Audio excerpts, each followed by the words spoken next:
YouTube, hello. The finale. The finalix. Right. Phoenix. It's the last. We're done. Fractured a rib. Oh, Ellie.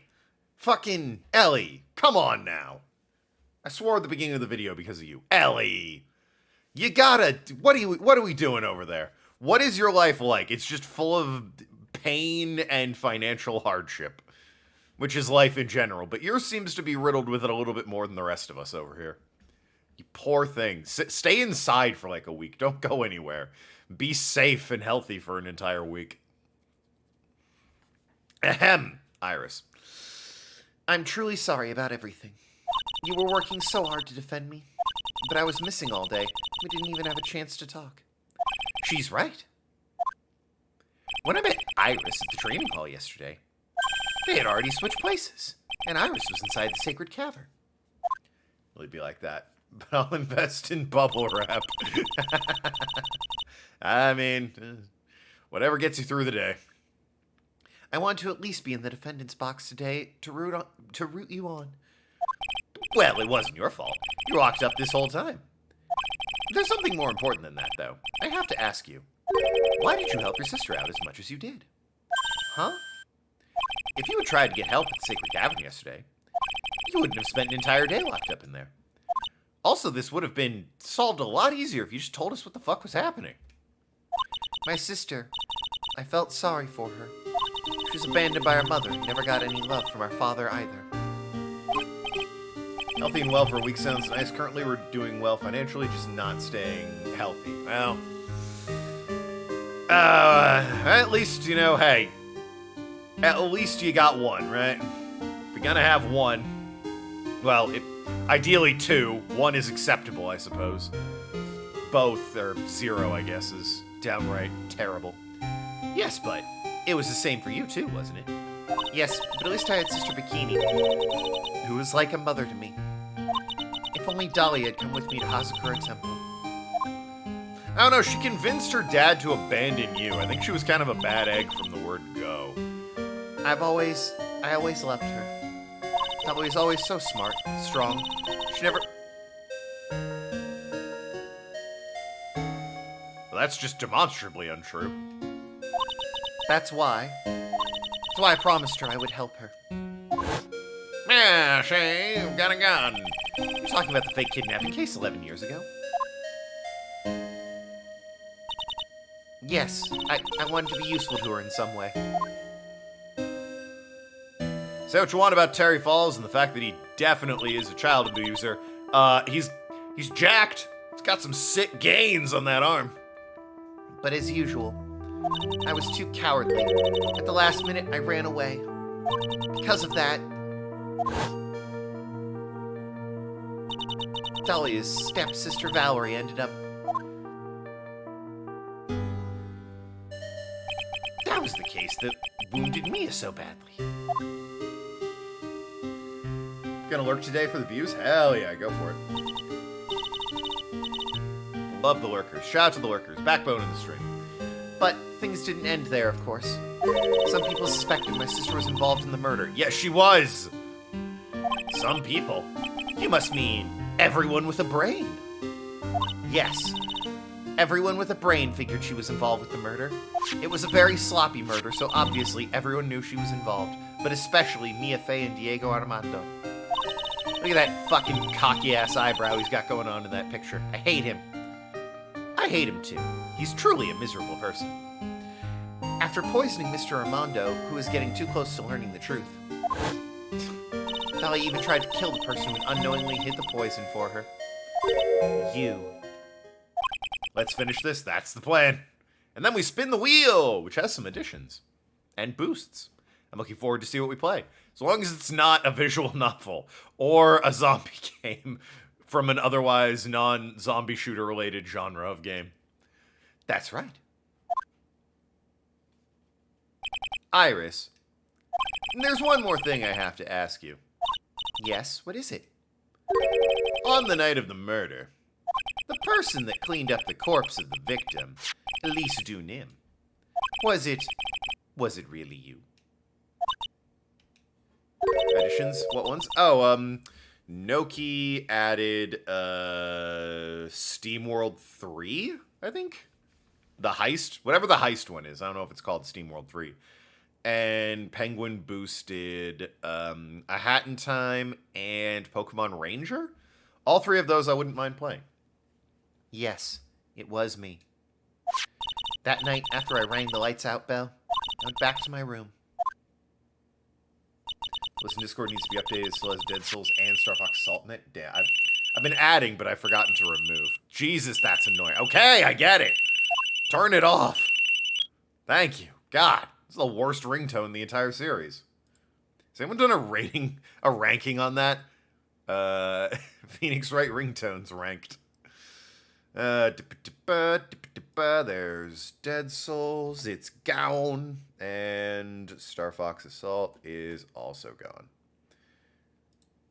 Alright, good stuff, good stuff. Kid Chameleon. I only know that from... Nathan, you're unbanned.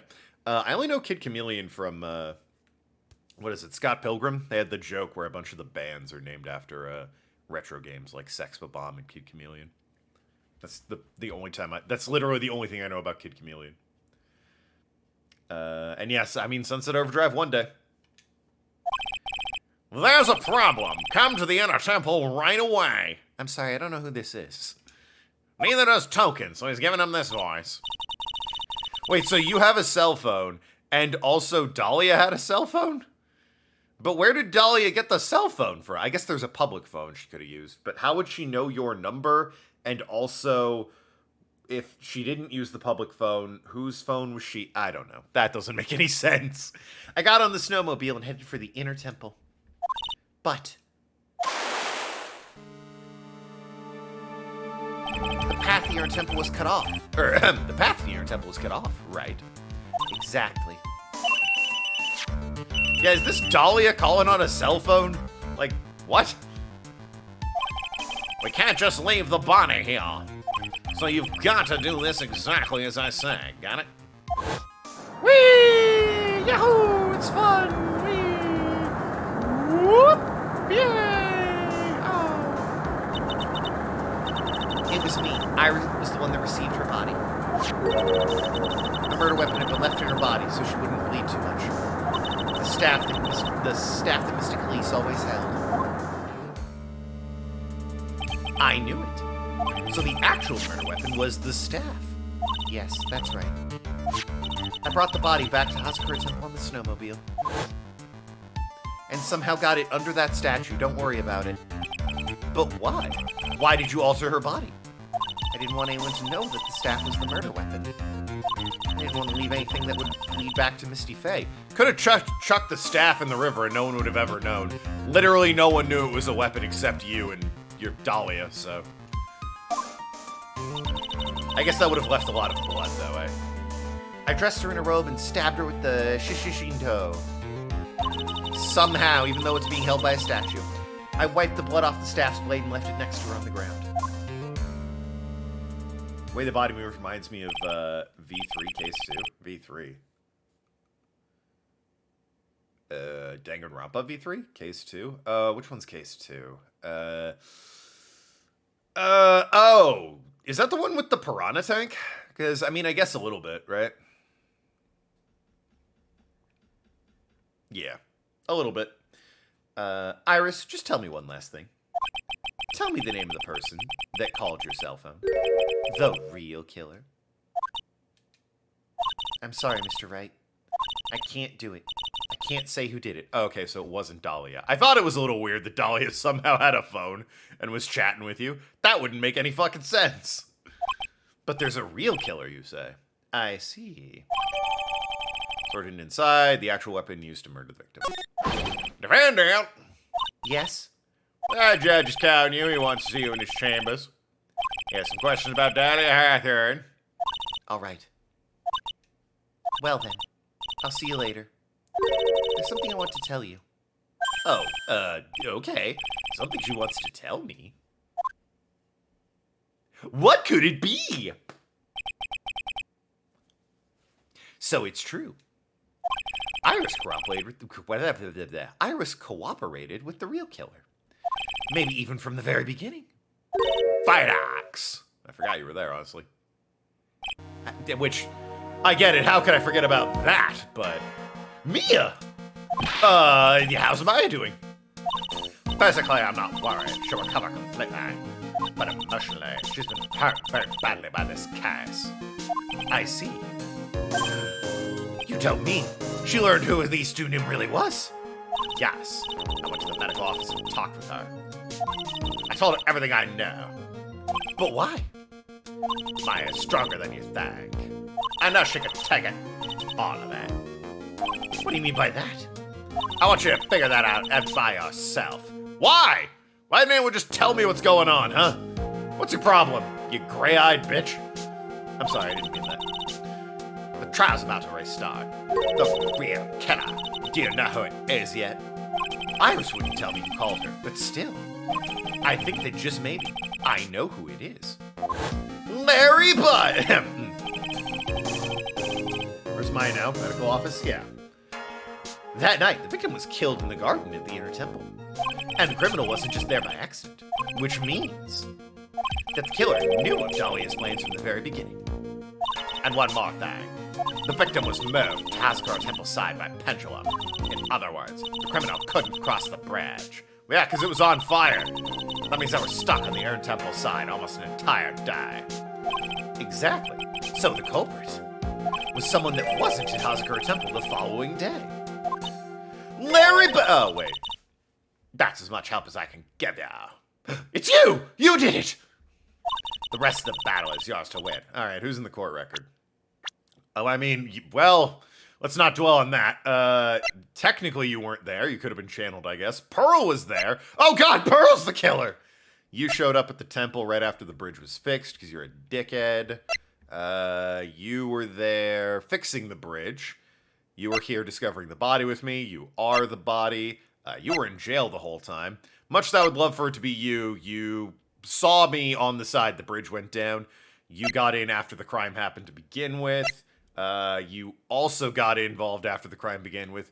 You're dead and were channeled, and you are in jail in an undisclosed location. Oh, boy. Okay, I've got it. Thank you, Mia. Finally, it's almost time to bring this case to an end. Should have been 2 streams ago. What exactly did Maya see anyway? And who is that masked man? Whoever he is, I have to prove, all by myself, who the killer is. To be continued. One more part. That I'm sure we'll have lots of talking. If we finish this early, I'll play Papers, Please. Just casually playing through that.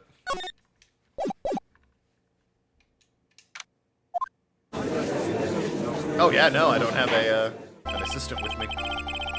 Now then, before we proceed any further, I'm going to announce the results of the test we performed earlier. You pass! They cheer, confetti falls. Phoenix is given a trophy. Ahem. Tests. Yes, tests on the bloody dagger that was found stuck in the bonsai tree. Oh yeah, that. I totally forgot about it. That's the weapon that Maya faked when she fought the victim. So what are the results? Was it the victim's blood, or due to time constraints, full test wasn't possible? However, there's one thing we can say for certain. The blood that was on the dagger was not the victim's blood. Oh. That is all. Now then, let's restart this trial. No! We have to start from the beginning! So it wasn't Misty's blood on the dagger. Then whose was it? Was Maya injured in any way? Stuck in a pine tree in the Inner Temple. It was definitely a bonsai tree, but that's not important. The blood doesn't match the victim's. I'm sure both the defense and the prosecution know this, but this trial is rapidly coming to a close. It is not rapid, I can tell you that. Both sides will need to show some firm evidence with their claims. Yeah, I don't believe you. I feel like Godot's gonna go, because I said so. And the judge will go, yep, that tracks. Ketchup. I just hit a stray ketchup bottle happened to be on the other side of that mountain. I understand, Your Honor, from what I've heard. The witness is dangerously weak, physically speaking. So let's finish this quick. Agreed. Very well. Please bring in the last witness. Oh, kind of wanted to see her with her hair down. It was a new look for her. I liked it. Witness, please tell us your name and profession. Maya Fey. My profession is, I'm the assistant manager at Wright & Co. law offices. What? I never agreed to that. You're my your assistant manager. What the? Giving herself a promotion in a court of law? Ah, crap! They're gonna have that on record. Damn you, Maya. According to the magazine I have here, you're a spirit medium of the Terrain channeling technique. I'm frightened. The Fey clan, I don't want any more to do with it. Yeah, it's been nothing but trouble. Oh, Maya, the pain of the Fey bloodline causes must be unbearable. Very well. Now then, Miss Fey. When the event occurred, you were in the garden of the inner temple. What's the purpose of the rubber ducky? To squeak, I guess. To be adorable, to have fun.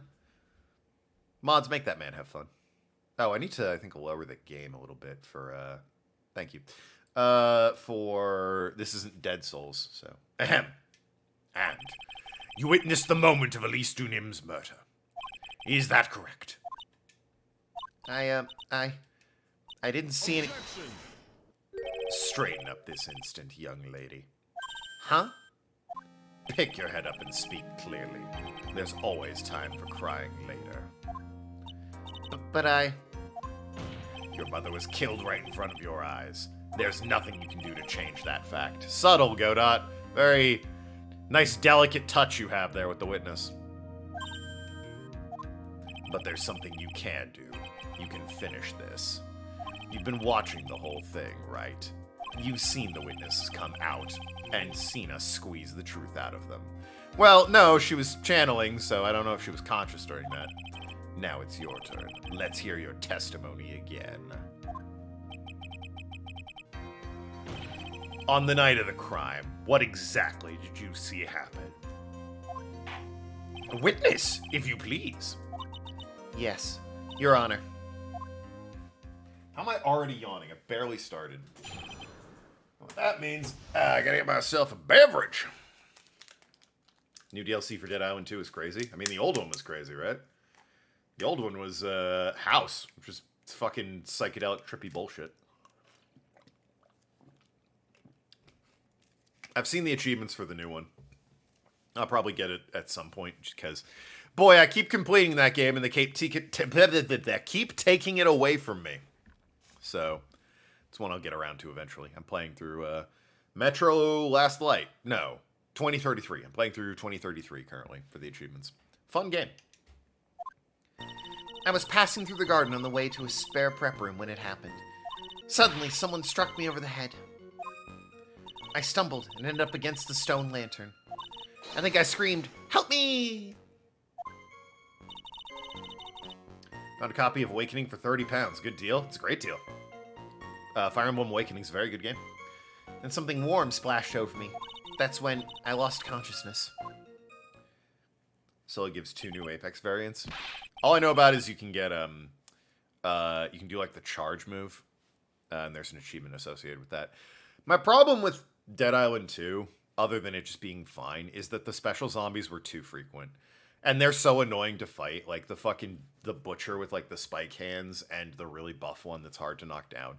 You fight them like every 30 seconds and it's so annoying. It's like, we get it. Just fuck off already. You were struck on the head. I suppose it must have been this staff. Maya, the person who hit you.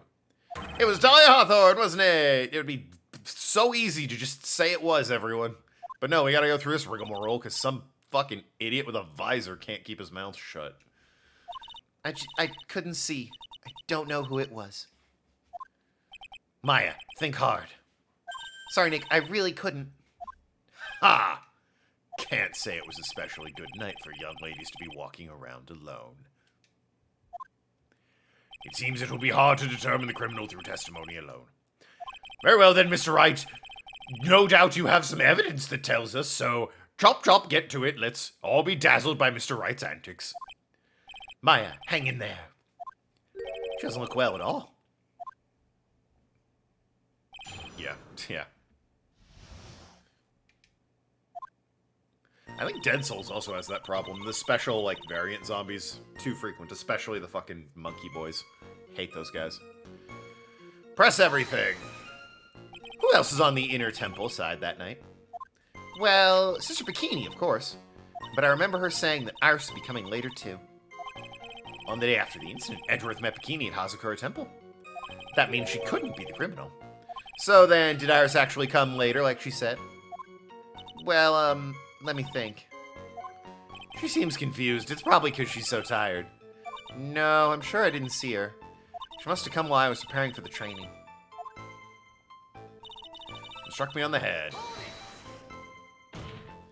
Who did it? Who hit you? Mutators, the ones that you hate till now? Well, mutators at least are kind of rare. At least in the main game and in House, I remember them being rare. Although there was a real annoying achievement where you had to kill one before, like, it mutated. That was super annoying. Well, I didn't see who it was. I was hit from behind. You didn't see the person? But after that, your attacker was in front of you. How could you not see who it was? Oh, well, let me think for a sec. I'm sorry, I just can't remember. Oh, this is some incredibly useful cross-examining. Come on, Maya, this isn't making sense. Why didn't you see this person? Well, let me think. It was, oh, that's right. It was dark. That's right. It was dark. It's not good to have too much light around when somebody's undergoing spiritual training. Come to think of it, there was earlier testimony to that effect as well. So it was dark in the garden on the night of the crime, which is why she didn't see her attacker. I thought maybe she was trying to hide something, but I guess not. Judging by the testimony thus far, the identity of the attacker was most likely the spirit that was channeled by Elise Dunim, Dahlia Hawthorne. And I have no problem slandering a dead woman's name, so fuck it, yeah, court adjourned. Everyone go home. Wrap this up early, let's get lunch, everyone. What happened after you were struck on the head? Like, just... whatever. What happened afterwards? My attacker was in front of me, blocking off my escape, I think. You think? After getting hit like that, I was in a state of panic. There were only two things rolling around in my mind at the time. Well now, that's two more than usual. So what were those two things rolling... Judge! She is in critical condition. What were the two things rolling around in your mind? My name is Maya Fey. 1 + 1 = 2. See, for some crazy reason, I was afraid I was going to lose my memory. I know it's odd considering my life was in danger, but that's how it was. That's not odd at all. Your actions are understandable given the circumstances. So, what did you do then? If we ended the trial now, it would make it seem like Maya killed her mother in self-defense, but Phoenix doesn't...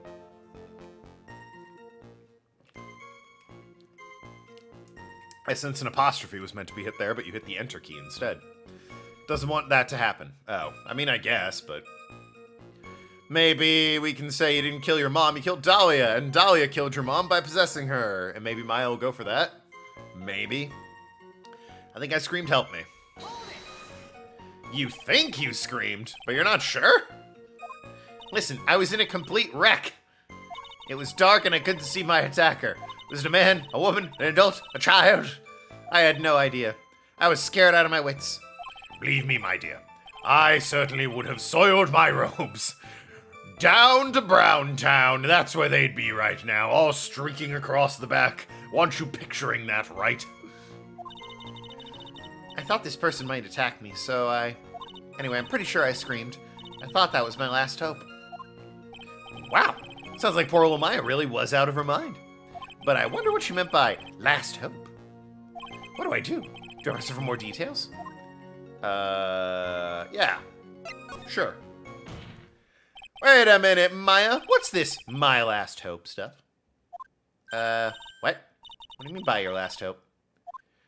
No, that's what you said. You said, my last hope. Huh? What? I said what? Look, you were facing an attacker that you couldn't see and screamed, right? You screamed, help me! Yeah? But you testified that you screamed that because you thought it was your last hope. Oh, well, you know, that's like, what do you call it when that happens? Why is not doing so well up there? Oh, yeah, Oh, that's right. I remember now. I was facing my attacker, but that's not who I was screaming at. What did you just say? Yeah, that's right. It was the person behind my attacker I was yelling at. What? That's who I was screaming for help. Ah! What is it now? I messed up. I didn't mean to let that slip out. Uh-huh. Witness, are you absolutely sure of what you're saying? Behind the attacker, there was another person? I am. Well, I meant to keep that part a secret. Why? We ever watched the A movie? I mean, not on stream, no. Although, I could. It just would never be uploaded to YouTube. I think, anyway. If it were free on YouTube, I could watch it, but on stream it'd be fine, but I can't upload the VOD of that anywhere.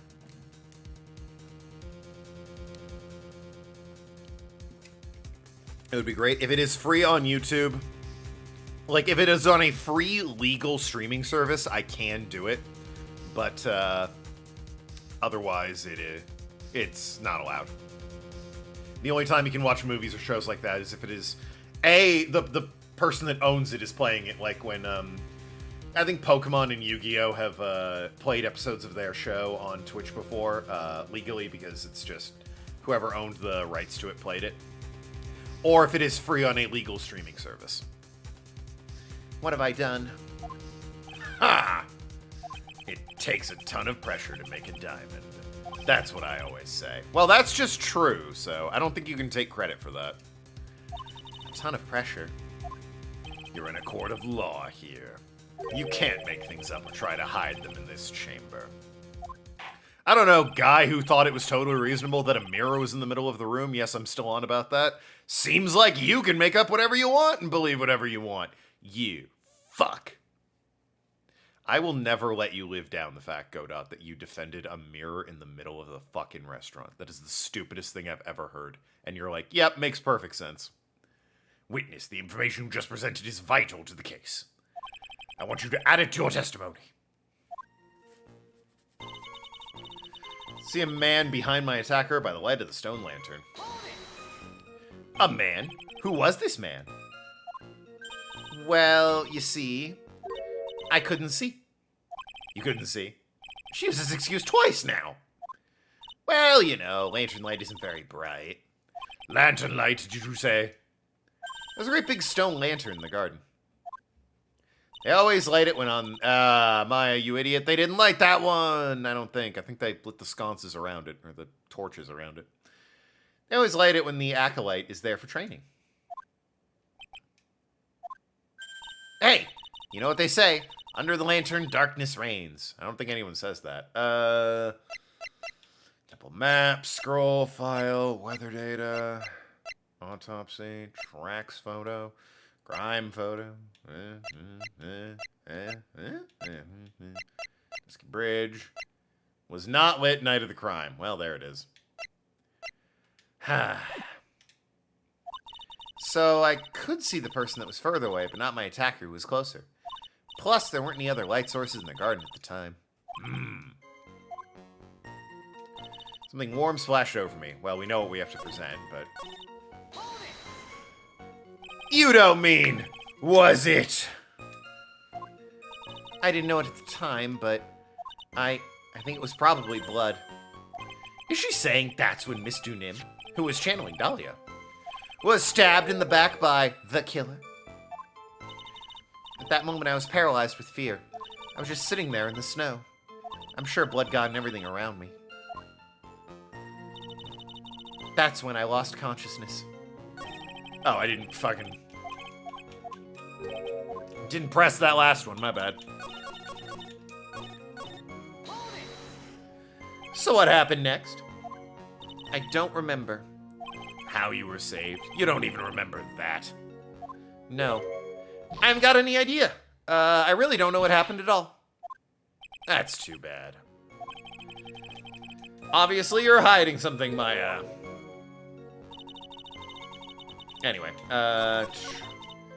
lighted the stone lantern. Here we go.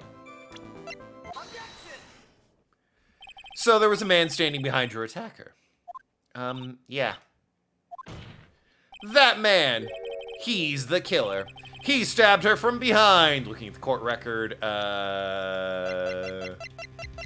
of the men who are in this trial, it's literally only him. Because Gumshoe and Edgeworth didn't get there until after the crime. And Larry was with me on the side that had, like, Bikini and the rest of everything, where the temple was, not where the shrine was. So literally, it could only be him. He's the one who killed Miss Lee Dunim, otherwise known as Misty Faye, your mother. The killer. Maya, you know who killed your mother, don't you? What is the meaning of this, Mr. Wright? To be frank, Your Honor, I think she's in shock and quite confused. That's why she hasn't noticed the huge problem with her testimony. Huh? What do you mean? What problem? Maya, on the night of the crime, that stone lantern was out of commission. Huh? What? It's true. There was no light anywhere in the garden that night. No. Order, order! Mr. Godot, explain this! Fucking, I don't know. He made the objection, it's her testimony, I don't know what? Like, why? I mean, I appreciate it, Judge, but also, huh?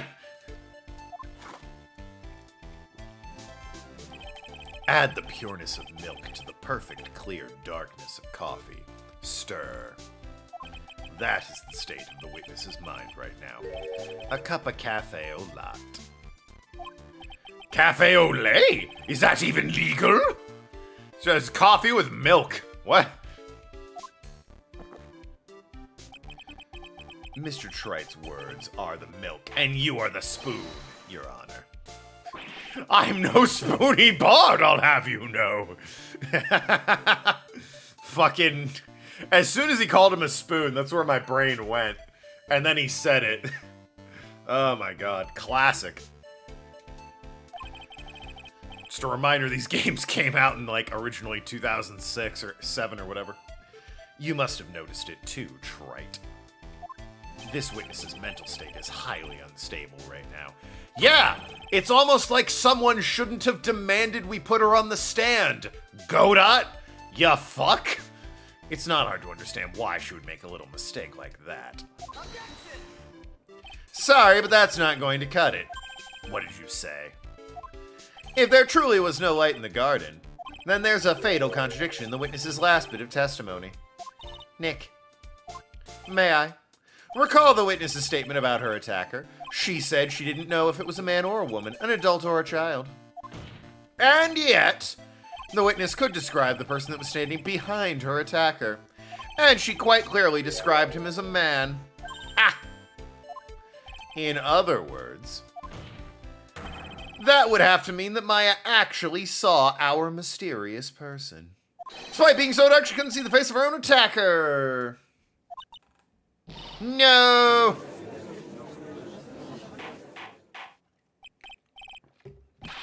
Order? What in the world does this all mean, Mr. Wright? Are you saying Miss Faye saw the real killer under pitch black conditions? Objection! Trite. Do you have any idea what you're proposing? How could she have seen in the dark? There was no other light source at that scene. Objection! Maybe the lightning went off and she saw somebody there then. There are only some things that you could fucking... Shut up! Maya, you did see who the killer was in the dark. And now, you're trying to cover for him. Cover? For the man that killed her mother? There's only one conclusion I can draw from this. You know who this man is. Please, Nick. I don't know anything. Please. I'm begging you.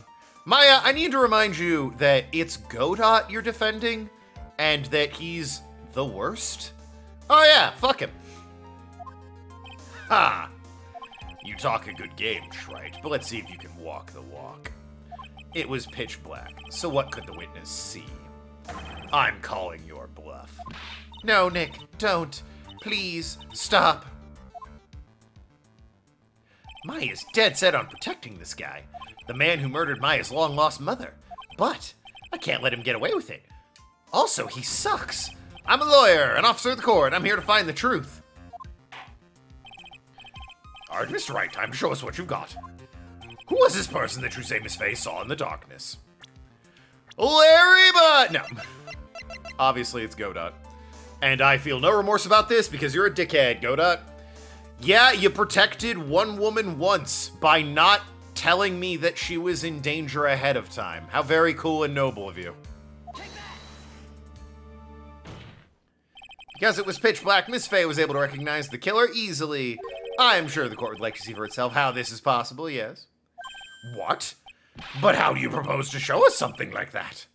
it's easy. We just need to recreate the conditions of that night. Conditions? Your Honor, the defense officially requests that all lights in this courtroom be turned off. Wow, they just went for it. What? It can't be. Ha. Alright, that's a cool shot. I'll give him that.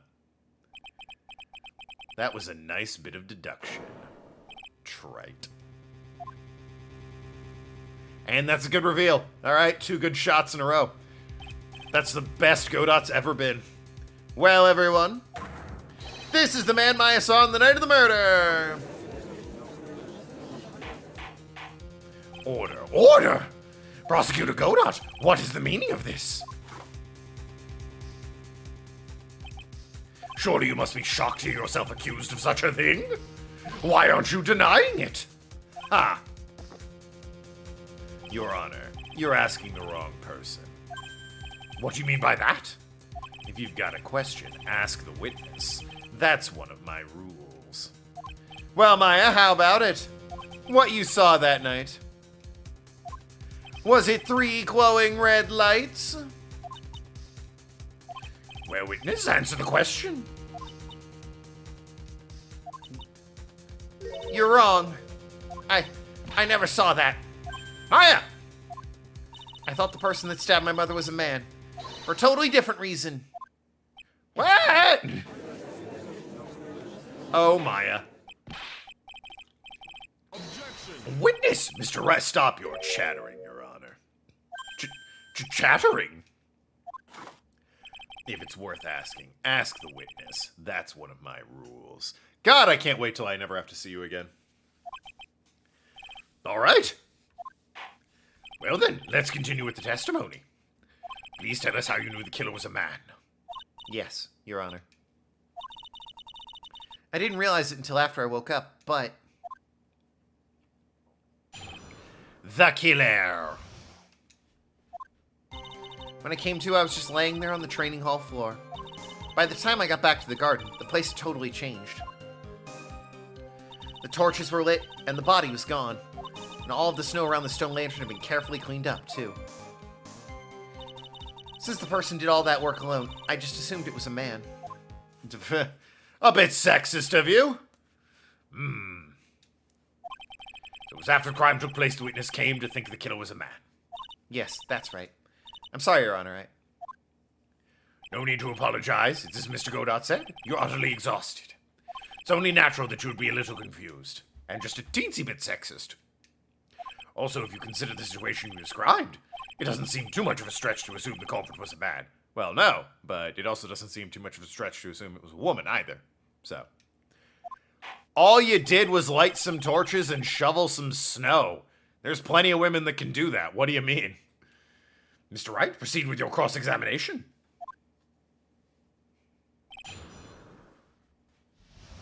I guess you moved a dead body as well. Okay, that maybe. Maybe. Laying there on the training hall floor. Whoops. So you lost consciousness when you were in the garden, is that right? Yes, I think it happened when the victim was stabbed. So then the person that carried you into the inner temple? It could only have been the killer. That's what I think too. So the killer carried Maya into the inner temple. So I'm back to the garden, the place totally changed. God damn me. Naturally, the killer must have done it, right? Yes, I think so. But why would the killer tamper with the crime scene like that? There must have been something the killer desperately wanted to hide.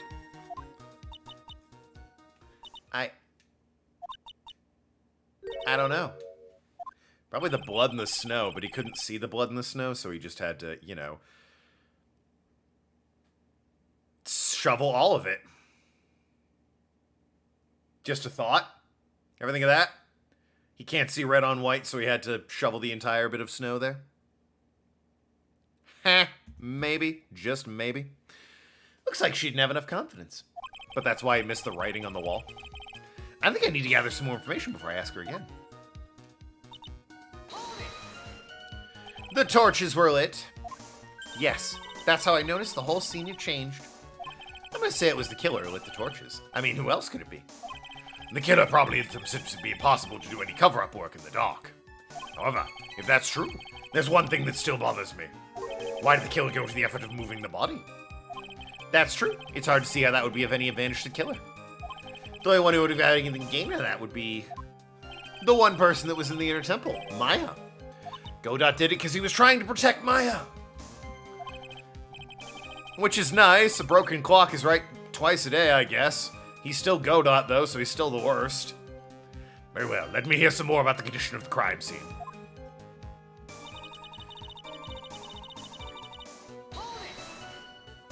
So you're saying the killer cleaned up the snow? It did look really odd. Snow was removed in an unnatural-looking rectangular shape around the lantern. There are a lot of shovels around the inner temple, but they're all really heavy, way too heavy for me to use. An odd fellow indeed, this killer. Why on earth would anyone want to take the snow away? Well, there's one thing I can think of. Didn't you say that a lot of victims' blood sprayed onto the snow? Yeah. The area collapsed and ended up being splattered. In other words, the killer's purpose was to hide the bloody snow. I think that's the most reasonable explanation. Perhaps. However, there's something that's bothering me. If the killer just wanted to hide the snow with blood on it, there's no need to remove that amount. That's true. He could have scooped up just the snow that was stained with blood. Well, that would have looked a little... It's silly to say this now, but that would have looked a bit obvious, wouldn't it? I guess after he scooped it up, he could have just, stepped around in it and left a mess. Thrown some other things down on it. Looks like there's some mysteries behind this issue. But I think this will help explain them.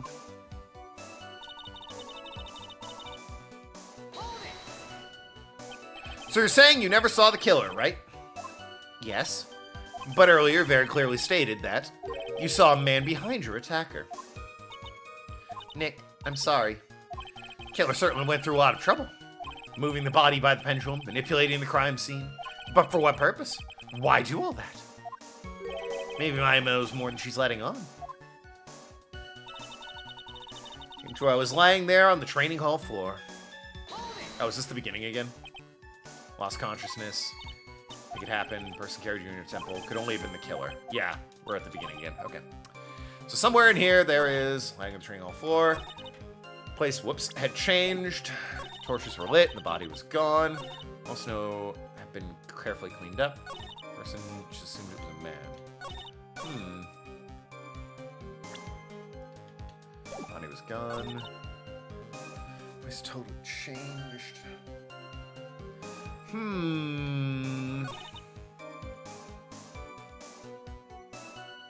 Oh, wait, do I, He did say something about digging for more information, right? Okay, yeah, I had to press that again. It was one of those. Press it twice. That one's fine, because he said we need to come back when we have more information. Normally I hate any time where it's like, yeah, press the statement twice. The truth is, when I saw the crime scene, I felt something. You did. Yes.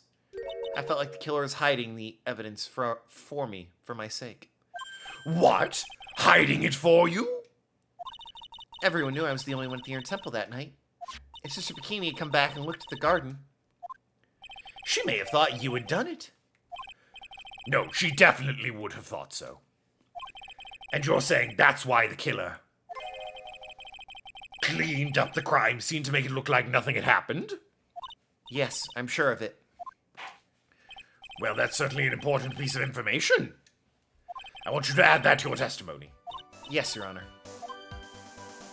For my sake, the killer cleaned up the evidence of what happened, but he didn't. There's still, like, the blood on the lantern and the discarded talisman in the snow. Both of which are red on white! Oh, no! They did for your sake. Well, if the body and the blood hadn't been removed, I would have been immediately the prime suspect, right? Yes, I suppose that's true. Yeah, and if it happened, the body would have caused some other problems, too.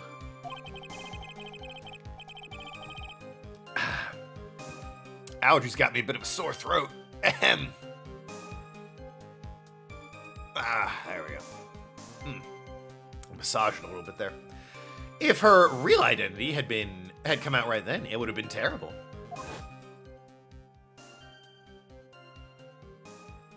Master of Curain killed my own daughter. I don't think Maya would have been able to handle it. But still, it's rather difficult to fathom the killer's motives. What reason is there to go through this much trouble to protect you? Torch was lit and the body was gone. Okay, so... I mean, I feel like I present the lantern, maybe the talisman. Because it was right there. Or the lantern with the blood still on it. I'll try the talisman, I guess? Or the knife. There was also the knife. They missed the knife. There's a lot they missed here.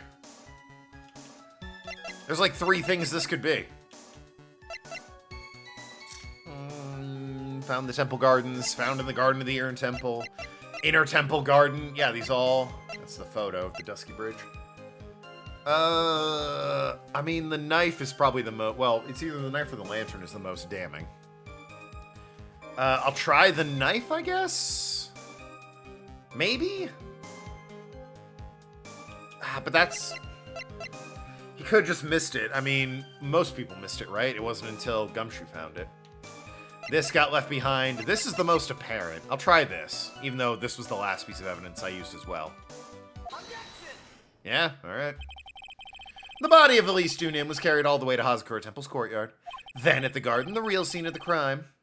The snow that we suspect was covered in blood was scooped up and removed. It's reasonable to believe all this was done in an attempt to hide the true crime scene. However, there's still one matter that seems somewhat odd. Oh, and what would that be? You must have figured it out by now, Mr. Godot. It's the message written in blood on the lantern. It was written very clearly on the white stone lantern. Maya. If the killer was so motivated to protect Maya from suspicion, then why didn't they wipe the writing off the lantern? Ah, you're right. I'm right. Phoenix Wright. But Mr. Wright? Isn't it a fact that the killer was trying to cover up the crime scene? Indeed, but it doesn't make much sense to move the body and remove the bloody snow. Then not wipe off the most incriminating thing of all, the bloody writing. Objection. But if that's the case, do you have an explanation for the killer's mysterious behavior? Why would this killer move the body and remove all the snow, but then leave the bloody writing on the lantern? I don't know what the killer's plan was, but it's a fact the killer left the writing on the lantern. There must be a reason for it, because he couldn't see it. Well then, Mr. Wright, let's hear your opinion. Why did the killer leave the message in writing? Killer wrote it, pinned it on Maya, the killer didn't notice. Prosecutor earlier in this trial, he gave me some good advice. Once you eliminate the impossible, Whatever remains must be the truth. A quote from Herlock Sholmes, if I'm not mistaken. Maybe you're not as dumb as I thought. The real killer wanted to disguise the fact that a crime had occurred there. If that's the case, then would they wouldn't have left the bloody writing on the stone lantern on purpose. Therefore, it must mean they didn't notice it. But that doesn't make any sense. The torches were all lit and everything. There's no way any normal person can miss something as glaring as that. You're right. There is no way any normal person could. What? What are you trying to say, Mr. Wright? There's only one person involved in this incident who could have missed seeing the bloody writing altogether. And who would that be? Judge, come on. Who is the person that could have failed to notice the bloody writing? Larry Butts! He's an idiot, Your Honor. He never would have seen it.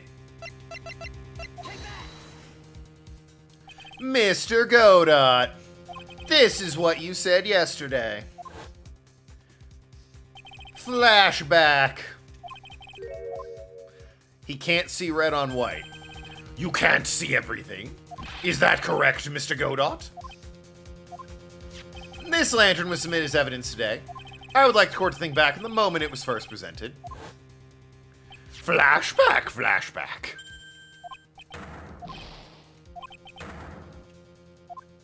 Clean as a whistle, eh, Godot?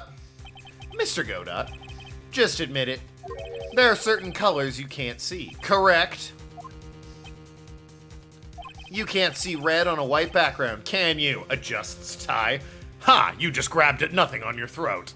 Ah, he's wearing a tie, isn't he? That's right. We went through this once before. During the poisoning case at Tribulations. This is the apron the delightful Miss Bird was wearing at the time. And somehow spilled coffee on. There's something still bothering me, Mr. Godot. Why have you not explained the blood stain to the court? Blood stain? What blood stain would that be? Don't play games, prosecutor. The blood stain, the blood-colored stain that's smeared all over this apron. That's ridiculous. No one told me anything about a blood stain. You could see the coffee on the white apron, but you couldn't see the ketchup because it was red.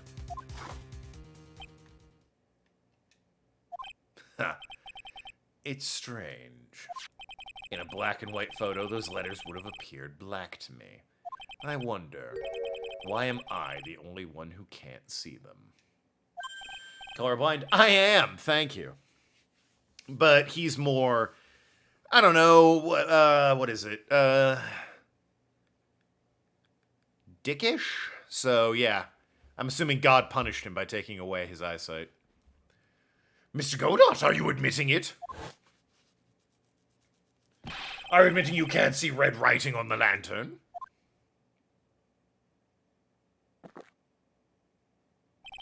Hey, Gramps, didn't you know? That's the reason I don't drink red tea. Is red tea a thing? I know green tea's a thing and black tea. Is red tea a thing?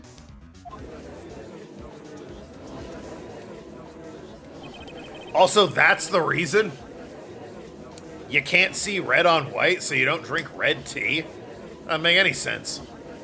I wasn't sure about it until now, but I just can't believe it. Prosecutor Godot is the murderer. But there's no going back now. I finally figured out the truth.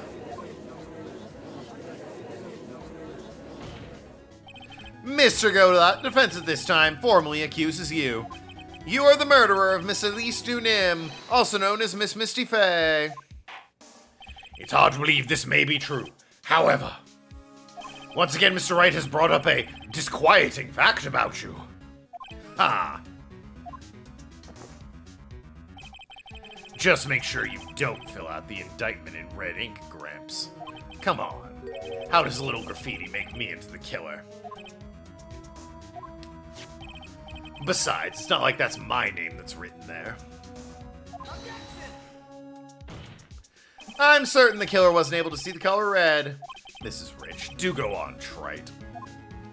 The answer is right here at the crime scene. In the snow. The snow? How so? Well, for example, why did the killer move all that snow? Your Honor, you said it yourself. If he wanted to hide the bloody snow, why not just take just that area? Yes, why didn't he take just that area? Ah, could it be? Yes, the killer couldn't see the red blood that had seeped into the snow. And so he had to remove all of the snow. He couldn't be sure of where the blood had landed, so he removed a whole area. Isn't it more likely the killer couldn't see the blood because it was dark? Not a chance. The torches were all lit. He would have been able to see just fine. It seems that once again this trial has taken an unexpected turn, to say the least. Can you explain this, Mr. Godot?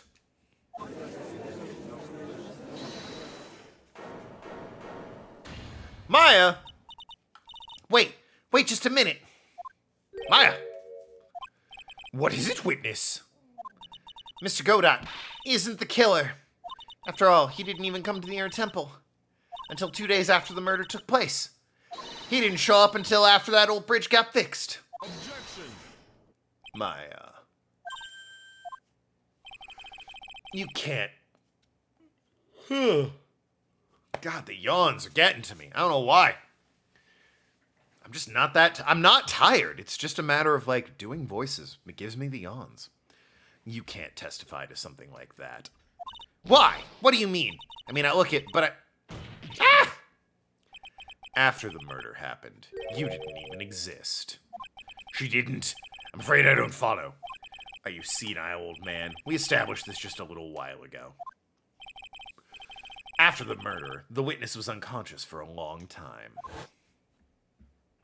Because she was channeling Dahlia Hawthorne. Oh, that's right.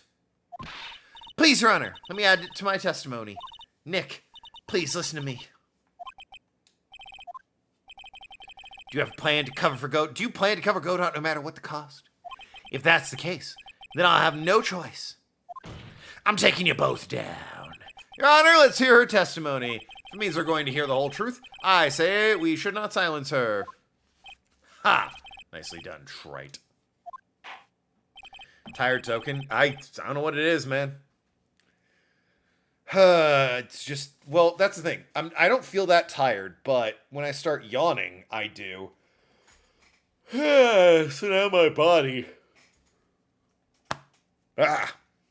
My body's like, hey, great time for a nap, live on stream in front of everybody when you're trying to narrate a fucking game.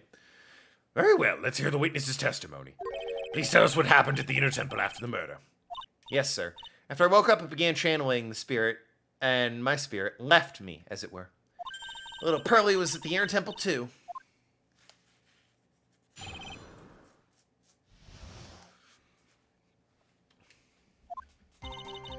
Pearly was also struck on the inner temple side that night. Next morning, she looked around, but couldn't find anyone. Next day, when the bridge was finally fixed, she was in the spare prep room. That's when Mr. Godot arrived at the inner temple for the first time. He found Pearly first and cheered her right up. Really, that guy did? Who is this Pearly? That's middle cousin, Pearl Faye. So when did you hear about this? Oh, just a while ago, when I was in the medical office. I'm terribly sorry. What you heard from somebody else is simply not admissible as testimony. What? Come on. Pearly would never tell a lie. She's always a more honest person than I'll ever be. Real smart, Maya. You always know the best thing to say when you're under oath. Ha! The prosecution has no objection. We believe the witness. Kind of a conflict of interest, though, eh? The witness just said, couldn't have been Godot. Godot was with Pearl and being sweet and kind. And Godot's like, yeah, no, sounds good to me. Couldn't have been me. Because I was doing that. Mr. Godot! Let's just move on to the cross-examination, if the defense has no objections. This is highly unusual, and I think illegal. But, well, Mr. Wright, let's get this cross-examination started. Well, since when have I let legality stand in my way? All right, let's go. Bangs gavel. I want coffee, is what I want. I normally have coffee 5 days a week because of work, but I don't really have it on the weekends because it takes effort to make coffee.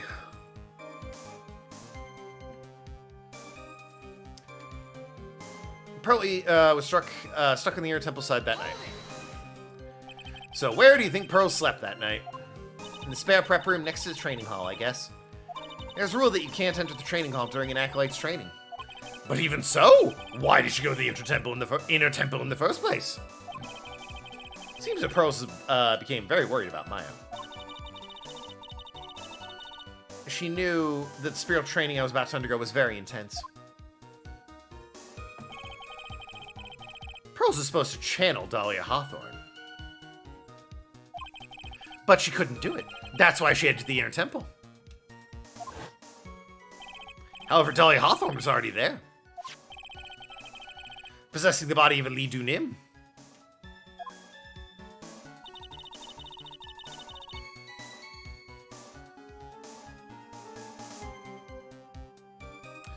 Next morning, she looked around.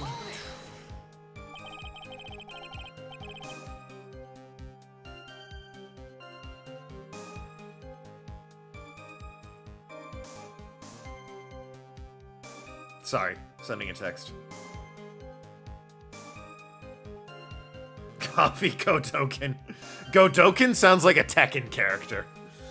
Godoken! She searched the entire inner temple side, and end to end. Well, you see, Pearls gets pretty scared when she's alone, and there weren't that many places to look.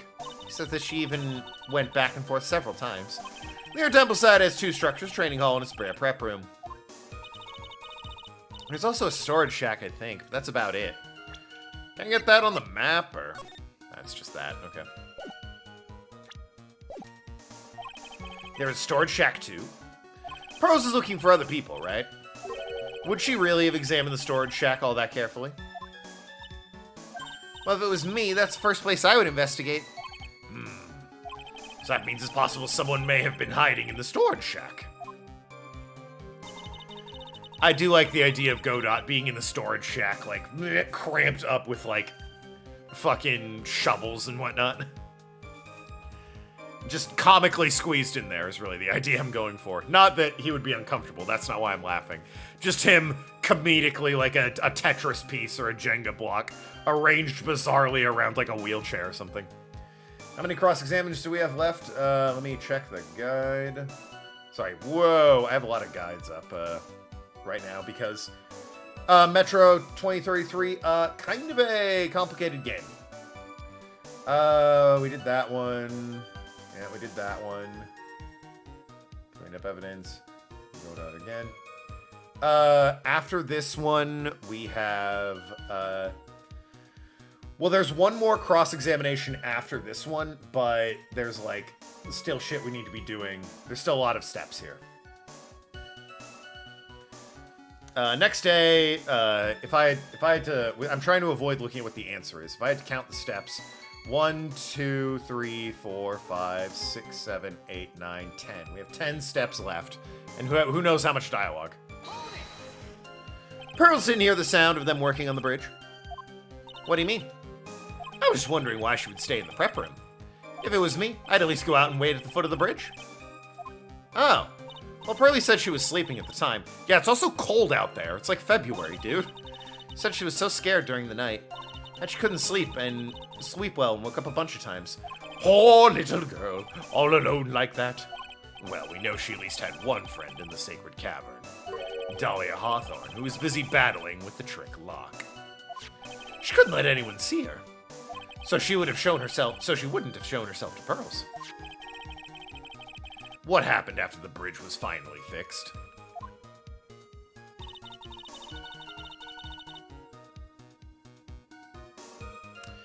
That's when Godot arrived at the Inner Temple for the first time. So it was your first time on the Inner Temple side, Mr. Godot? That's funny. Am I imagining things, or did the defense ask me a question? Mr. Wright, save your questions for the witness. What you heard from someone else simply is not admissible as testimony. Those are your words, Your Honor. Touché, Mr. Wright. Oh well. What do you have to say, Mr. Godot? Hot nights and even hotter coffee. That's what I always say. Okay, but what the fuck are you talking about? If it hadn't been for this case, I would have never visited there. A freezing cold temple in the mountains. I think I'll pass. So you never visited Hazakura Temple or the Inner Temple, huh? Ha! Want me to say something trite? In any case, I have to find a crack in Godot's armor. Coffee magically appearing courtesy of my wife. Ah, that's good shit. Yum, yum, yum. Love it. I find the crack in Godot's armor. Why cross-examine Maya, that is. My coffee mug, by the way, hold on, how can I show this off without spilling coffee everywhere? Alright, on this side, it says, you gotta play, and then on the other side, it says, to lose. But the idea is that you take a sip of it like this, and then you can read the to lose, which is otherwise upside down. Hell of a sip in order to do that, though. Please go on with your testimony. After fixing the bridge, the policeman came over to the inter-temple. Aside, right? Yes, then Mr. Godot found Pearls and cheered her right up. He cheered her up? That's what Pearls said. She said it was a very nice older gentleman. Thank you for looking after my cousin, Mr. Godot. Older gentleman? How old is he? And here I was thinking you were nothing more than a coffee addict. And an idiot. And a bumbling buffoon who has a 0-win, 3-loss record against Mr. Wright. I mean, even Edgeworth and Von Karma had good records before they met Mr. Wright. You're just terrible. Cut it out. You're making me blush. It is 3 losses, by the way, because he lost the Master Mass case, then lost the second Master Mass case in that same episode, then lost the LT Grade case. This is really beginning to get on my nerves, in more ways than one. The truth is, there aren't many places to look on the Inner Temple side. The policemen were all busy going over the garden with fine-tooth combs, so I decided to carry out an investigation in my own way, Godot style. I'm the same way. I like to hand down verdicts in my own way, judge style.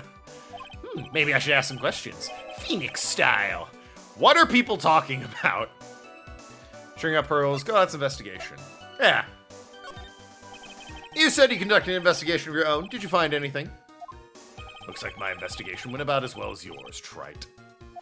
After all, I did miss the bloody writing on the lantern. Well, I didn't miss it, so speak for yourself, Goggles. You did miss the knife, though, so. The only odd thing I discovered was the beauty in the training hall. Beauty? Misty Faye, naturally.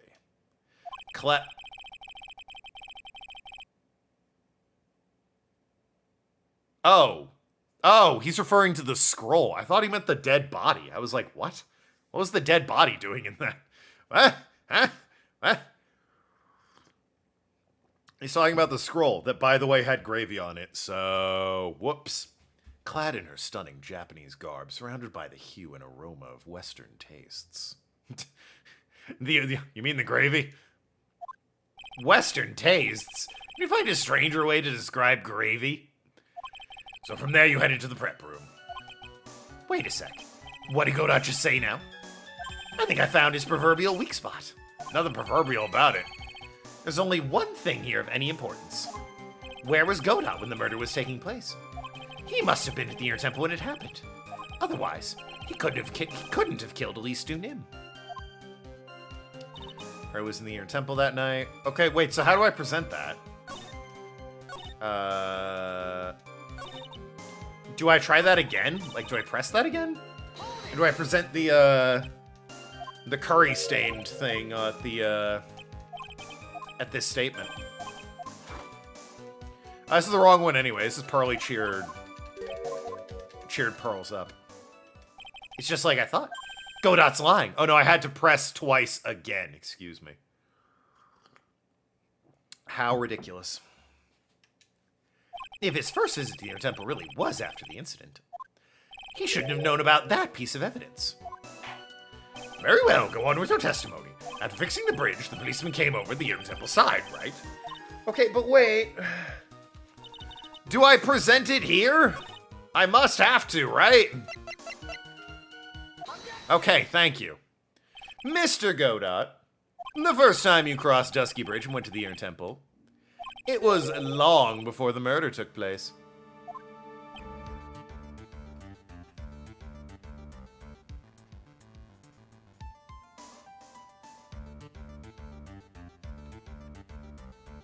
Love that bass line, by the way. Why do you say that? Because he just made one fatal slip-up. The hanging scroll in the training hall. Hanging scroll?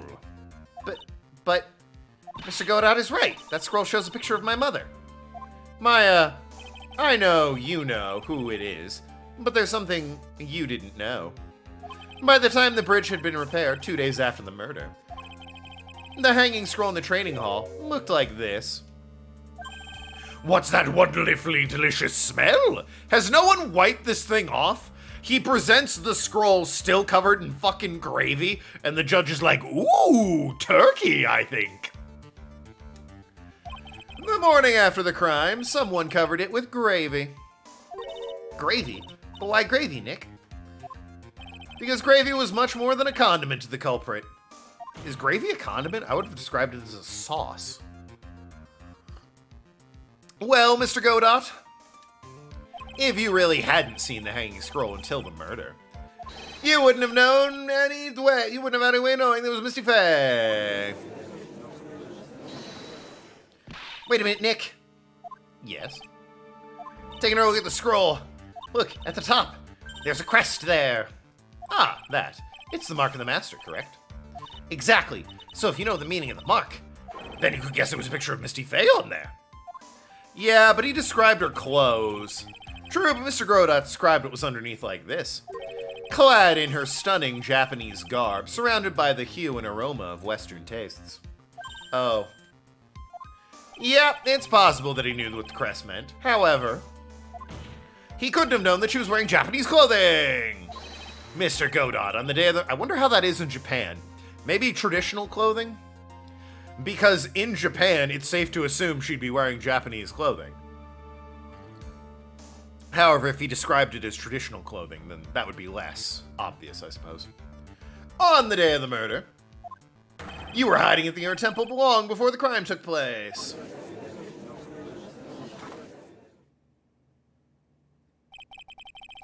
Can I ask you just one little thing, Wright? What is it? This whole theory of yours. I hit A, please. It all rests on a certain assumption. That I knew beforehand a crime was going to be committed. Well, he does have me there. I'm not entirely sure how that was possible. That's right. Otherwise, there's no reason for him to sneak into the crime scene. Of course, Mr. Godot knew about the plan. Huh? What did you say? It's really possible that another person knew of the plan?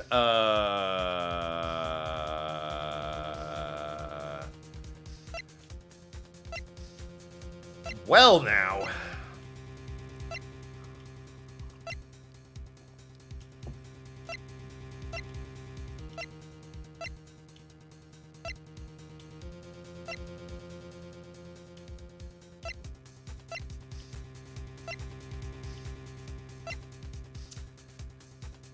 I mean, they were opened once before, but how would he have gotten his hands on them? Weren't they, like... Didn't Morgan say she hid them?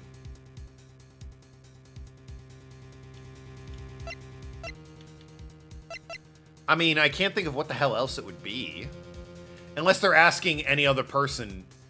Do I pick the person? Because then obviously it's Morgan, Dahlia, and Pearls knew.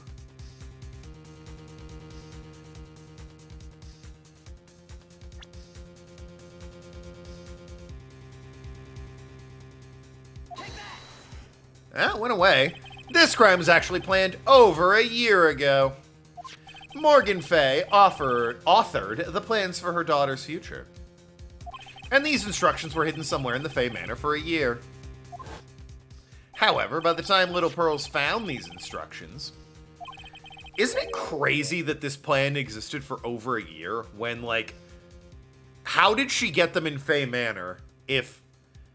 So her original plan involved framing Maya for murder, so why even have this plan? And then when that failed and she was arrested, when was she able to get these plans into Fay Manor? And how did she organize it with Dahlia ahead of time when she was still trying to have Maya framed for murder of Eeny Meeny? I don't get how this was planned for over a year. I don't understand how that's possible. And certainly not how they were hiding somewhere in the Fay Manor. They had already been unsealed. Unsealed? Yes! The killer had read these instructions long before Pearls ever found them. That's how he knew the crime was to take place in the Inner Temple. Are you still insistent that this crafty killer is me? You bet I do! But you just said the instructions were hidden. That's right! Mr. Godot couldn't have known where the instructions were hidden. If he really wanted to, he had one great chance to find out. Yes, and when was that? During a visit. A visit. Morgan Fay told her daughter, Pearl, about where the instructions were hidden. During one of her visits to the detention center. That would be the only time someone would have learned where they were really hidden. Oh, you mean somebody actually paid attention to a convicted felon talking to their 9-year-old daughter? They had, like, a supervisor on hand for that. Eavesdropping on a visit to the detention center! Yes, it could be arranged if you were somebody with easy access in and out of there. Like, for example, a prosecutor such as Mr. Godot. Well, that's all speculative, Nick. That's all circumstantial. All Godot needs to say is, as he gets his coffee and takes a big old sniff, no, I didn't. Well, shit, I can't prove it, so I guess it ends there. Mr. Godot, you're under fire again. This murder could not have been carried out without prior knowledge. And you were the only one that could have acquired this information before the murder. Well, it sounds like any prosecutor could have done it, actually.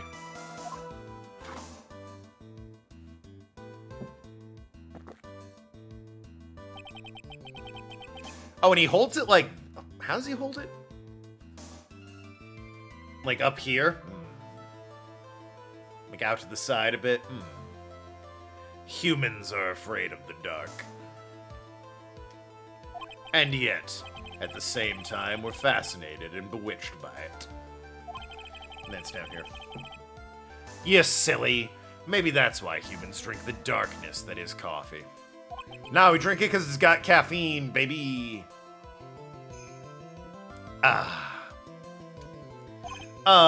Sorry for always asking, but what the fuck are you talking about? It means there's a reason for everything. According to your theory, the killer in this case eavesdropped on a conversation during a jail visit where he learned of a hidden plan for a crime. After discovering the plans, he hid in the Inner Temple and waited for the crime to occur. Then he ultimately took a person's life. And he did all of that just to protect this witness.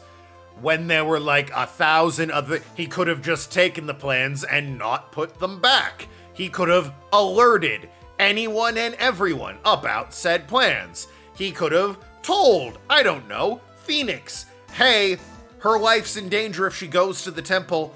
Don't let her go to the temple. 1,000 things could have been done with a year's worth of prep regarding this fucking crime. That's right. If you're accusing me of this crime, I have to ask you, why would I do this? Because you're a pompous windbag. This girl is nothing but a stranger to me. I've got no reason to go through that kind of trouble to protect her. I am what you see. I am certainly not the type to rescue damsels in distress. He's not the type to rescue a damsel. Okay, sure. Killer's behavior is certainly extreme, for lack of a better word. Even considering that the killer wanted to protect this witness's life, his behavior is still a little too unnatural.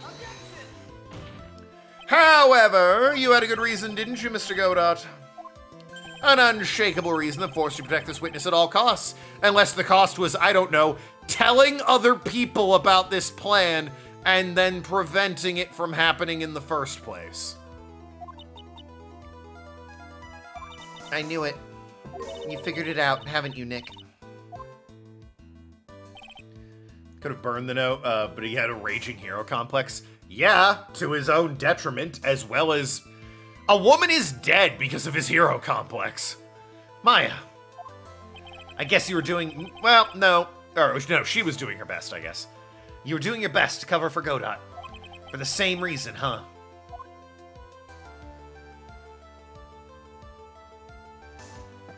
Like, I respect that he wanted to protect her, but, like, fucking just tell somebody.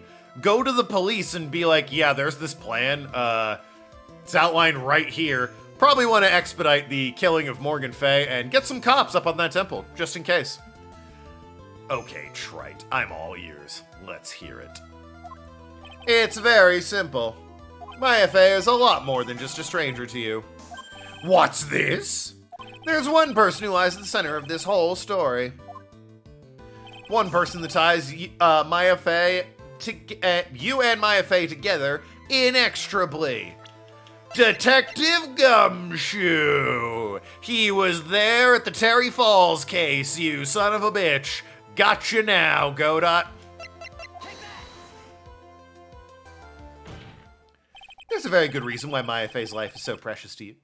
After all, she is Mia Fay's only sister. Mia Fay. You once worked alongside her. That was when you were a defense attorney. Wait a second here. Mr. Godot is a defense attorney? With your honor's piercing intellect, you must have figured it out by now. The real name of this man who calls himself Godot. His real name is Diego Armando. Isn't that right?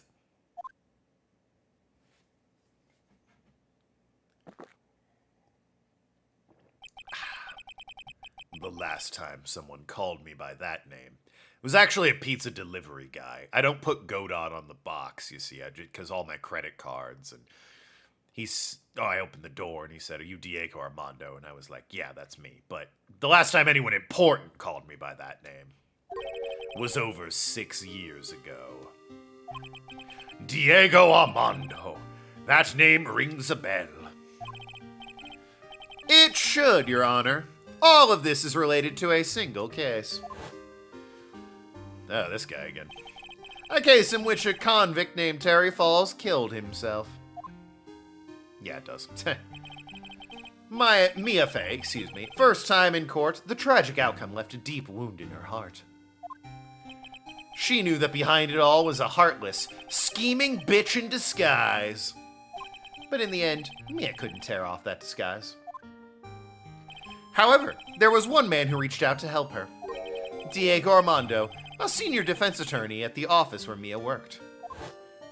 You could argue an older man took advantage of a young woman in a moment of weakness, and that's probably what happened. But, at the time, Mia was super into it. Flashback!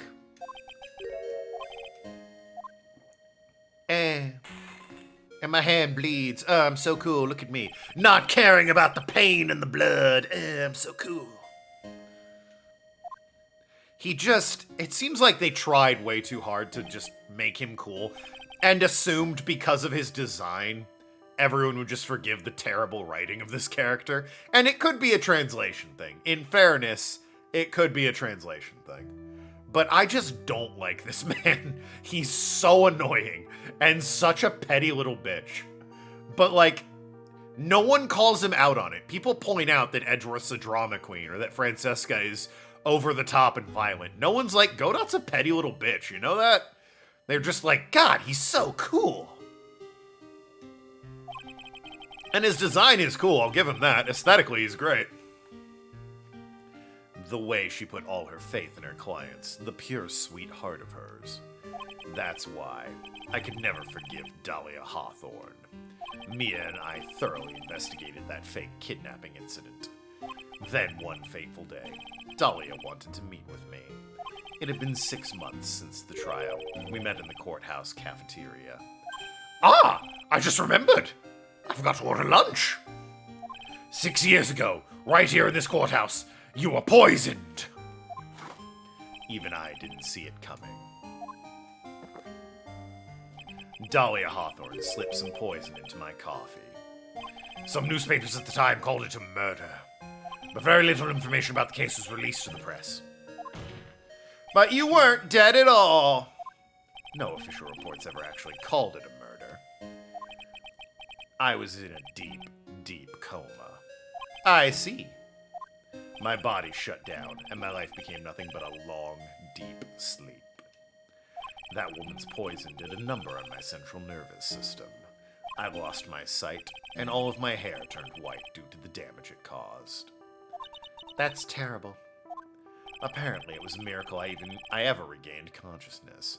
5 years had passed since I drank that poisoned brew. Then one morning, my eyes flew open from the smell of a doctor's cup of coffee.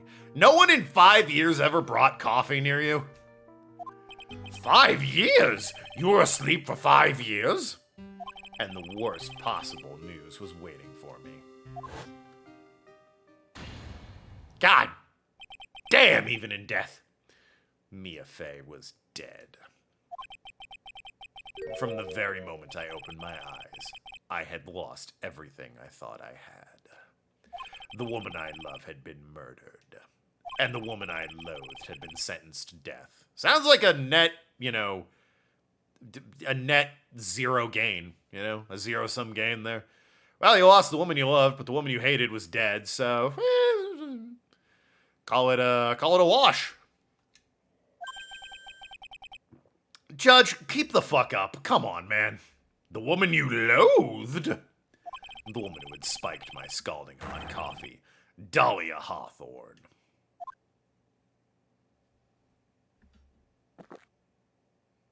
Ha! Good old Mia. She didn't let me down. She got her revenge before she checked out. In the end, there wasn't anyone waiting for me when I woke up. So who was keeping you alive in that coma? No next to kin or parents or anything? They just had you on life support that whole time? Kind of weird. That's so sad. For someone like me. For someone who had slept away their best days. Also, no one at Grossberg's law office? The two of you, worked together for Grossberg. Surely Marvin remembers you, right? You could have gone to him and been like, hey, what's up? It's me again. There were only 2 reasons left to live. And it was for those 2 reasons I decided to become a prosecutor. If I may ask, what were your 2 reasons to live, and how many of them are coffee? The first was you, Trite. Huh? Me? If I hadn't drank that stupid poison. That's literally not something you could ever know. Fucking idiot. Mia Fey would never have died, much less the way she did. Well, A, she would have died at some point. She is a human being after all. And B, 100% possible she would have died the exact same way.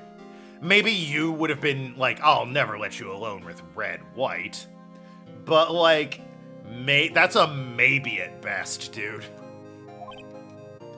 You were the only one who was there to protect her. She could protect herself. Red White snuck up on her. She's a grown woman. You let her die. It was all your fault. Yeah, not Red White, not Mia for going into that situation. Grown woman who didn't think to bring backup or any sort of, protection against a lunatic she was accusing of blackmailing. My fault. It was me for just getting some, food down the corner. It wasn't like that, you stupid idiot. I wanted to see for myself what kind of a man you really were. Not the one who blames complete bystanders for tragedies and entrenches that as my entire reason for living. You cock. So that's why you became a prosecutor. My other reason for living. She goes by the name of Maya Fey. Huh? You mean me? You were the only way I could make up for the sin of not saving Mia. 1 year ago, when Curain Village incident was resolved, it was obvious that Morgan Fey was planning something. Whatever her evil plan was, I was determined to stop it. My role as prosecutor put me in the perfect position to do something about her. That's how you overheard Pearl's visit with Morgan at the detention center. I knew that the time was drawing near. Since I knew the plan, I thought I could foil it. You probably could have if you literally told anyone about the plan and took preventative measures other than just taking it all upon yourself. Again, you idiot. My goal was to outwit the plan. I thought if I could do that. Oh, so you're saying things that you planned to do don't always go your way? Like declaring Mia never would have died? You think maybe that might have not gone the way you thought it would have? You stupid, stupid man. I could keep that girl from being caught up in it. That makes sense. If Pearls had known the actual purpose of the plan was to kill Maya, she never would have helped out. Finally, the day of the plan was drawing near. I contacted both of my accomplices. Accomplices? Iris of Hazakura Temple and Misty Fey. I especially needed the help of Iris. She was to take the fall in my backup plan in case we couldn't control Pearl Fey. But how did you contact my mother? She's been missing for almost 20 years. Officially, yes. What? What do you mean, officially? You've heard about it, haven't you? About the strong ties between the main family and the government. Now that you mention it, Bikini did say something to that effect. She said the Master of Curain has great authority. Even without her official position, Misty Fey wielded great influence. The police have been keeping an eye on her movements all this time. That's how I was able to contact her. Again, because of my position as a prosecutor. So just because you were a prosecutor, they're like, well, I guess we can let you have some access to national secrets. He is a prosecutor, after all. Not like a DA or, you know, the Attorney General or anything. Just a prosecutor, but I'll be damned if that stopped us before. So my mother was cooperating with you. Don't ever forget. No matter how far away from you she was, she never stopped thinking about you. She was always... That's why. I knew she would do anything to protect you. If you want to know how strong her resolve to protect you was, look at her staff. Her staff? The one with the sword in it? The day the plan was carried out arrived soon enough. We met for the first time at Hazakura Temple. That's when your mother showed me her special staff. I realized it then, just how far she was willing to go. She was ready to use that sword to protect you from Morgan Fey, if necessary. Yes, even if it meant paying the ultimate price. So preventable. For so many different reasons. That night, the night of the crime, there was just one way to stop Morgan's plan. Telling someone! You mean Pearls? Oh, a 9-year-old girl, of course. How silly of me. We had to make sure she didn't channel Dahlia Hawthorne. Well, Pearl, what are you going to do tonight? Oh, I'm sorry. Flashback. I mean, listen. As just another way this could have been prevented, not that I'm advocating this, you could have just drugged the kid, all right? Put some goddamn sleeping pills in her dinner. She's 9. She'd clock right out, and then no one would channel her. Boom. Too late. She's fine. No Maya death. She can't channel Iris. We're all good. We thought we could prevent her from playing her part in Morgan's plan, but she never showed up. She was worried and followed me to the inner temple. That was the thing we were most afraid of. And that's why Misty Fey had to do the channeling herself. She channeled Dahlia Hawthorne into her own body. What? What do you mean? If she channeled the spirit first, then Pearls wouldn't be able to do it herself. As Master of Purée, Misty Fey's power was supreme. So that's how it went down. She channeled Dahlia Hawthorne so that Pearl Fey wouldn't be able to. Ah! What? Is this true? My role in the plan was to make sure no one was going to hurt Maya Fey. That's why I hid myself at the inner temple. Just in case you needed to be saved from Dahlia Hawthorne. Godot! Such a dumb plan! Anyway, that's all I'm going to... But is that all? Is that all? Okay. You just admitted to everything. What do you mean that's all you're going to admit to? Yeah, I did it. I slit his throat ear to ear with this knife I forged myself. But that's all I'll admit to. You can't pin that bank robbery on me. You just admitted to murdering the guy who owns the bank and would have had the key to the master vault. Yeah, and doesn't mean I robbed it. He's right, Mr. Wright. Doesn't mean he robbed it. Huh? There's no doubt about it. You're a great defense attorney. But you're going to have to do the rest yourself. All I've done is buy my... You haven't helped me a single moment. You fuck. The background leading up to the incident has been laid bare. There's just one question remaining, Mr. Wright. Who killed... Godot! Obviously! Only two possible suspects right now. Maya Fey, and I'm sad to say, you, Mr. Godot. Yeah, it's clearly him. It is so obviously him, Your Honor. Well, Trite, if you're the real deal, then finish this thing once and for all. Show us beyond a shadow of a doubt that you can finish this on your own. No, Nick, please don't. Maya! I heard the whole thing from my sister in the medical office. That's why I have to protect Mr. Godot. Your Honor, are you hearing this? I can't do it. I can't testify against him. After all, he's the man who put his life on the line to protect Mia. And me, too. Maya, I know that. Nick.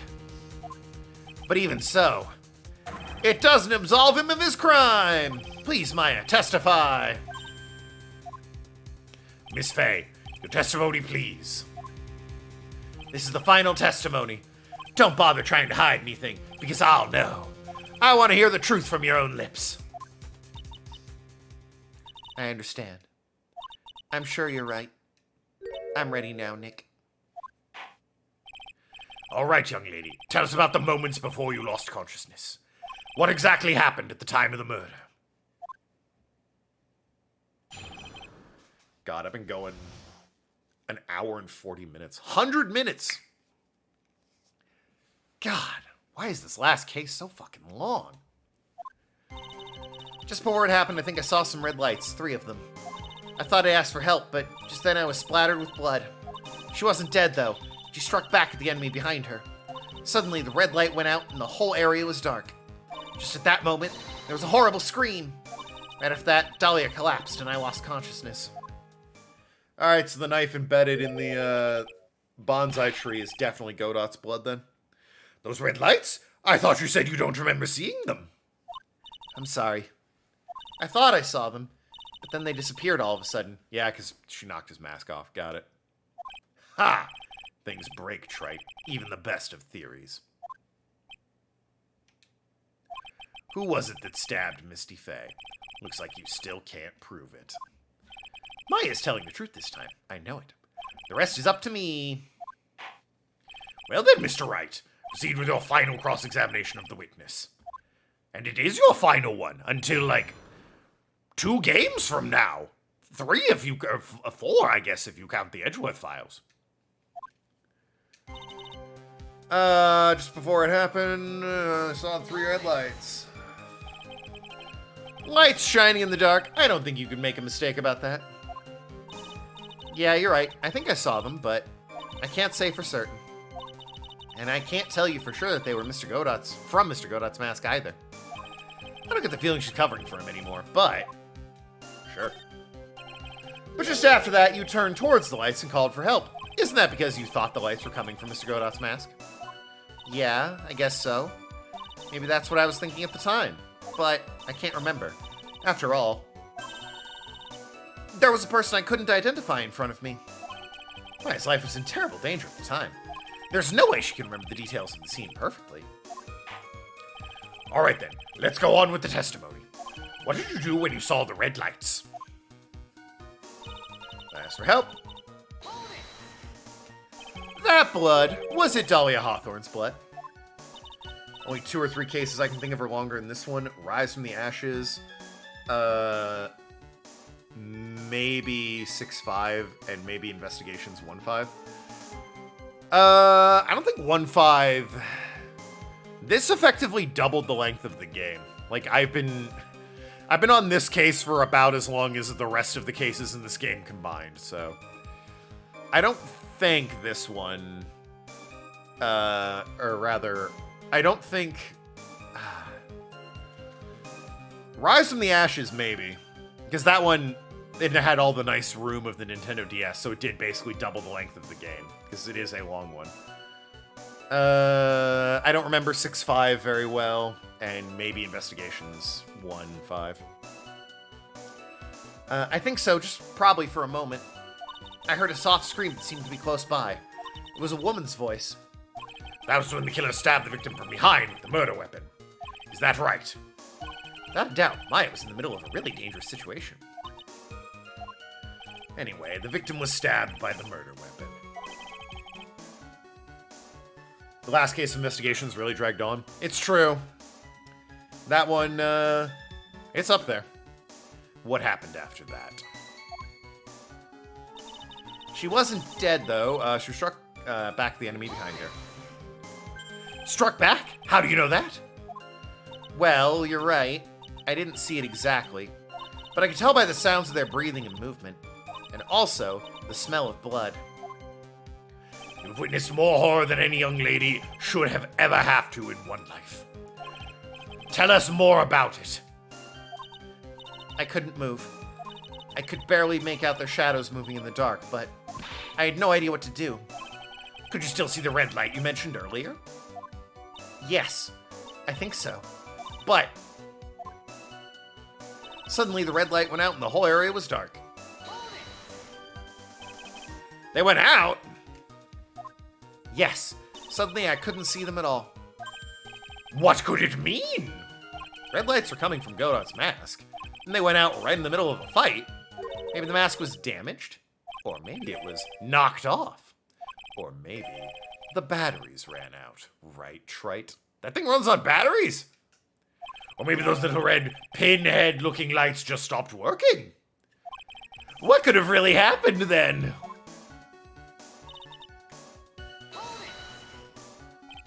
What do you mean by just at that moment? Do you mean the moment when the red lights went out? Yes, that's right. The scream you heard then. Was it Dahlia Hawthorne? The final case of Great Ace Attorney is really long, but won't give any details since we haven't played that yet. The final case of Great Ace Attorney 1 or 2?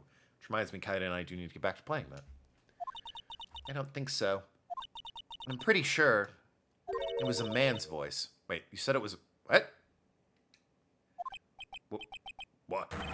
What? So then that scream came from the killer. But you said it was a woman's scream, right? That's gotta be it. I think Dahlia Hawthorne must have taken the blade and attacked the killer with it. Investigation cases are long. Some of them. Some of them are fairly short. A third person? Well, it would be a fourth one at this point, because it's Maya, Dahlia, and Godot, right? The killer let out a scream of pain. After that, the killer stole the blade back and delivered the final blow, I guess. Well, Mr. Wright, seems to make sense to me. It sounds like a reasonable deduction, but I still kind of wonder. Contradiction! I'm sorry to say this, but that interpretation would create an enormous contradiction. That makes sense. After all, my deductions are almost certainly never correct. Your Honor, that doesn't make sense. Yup, sounds about right. Go ahead and explain why I'm wrong.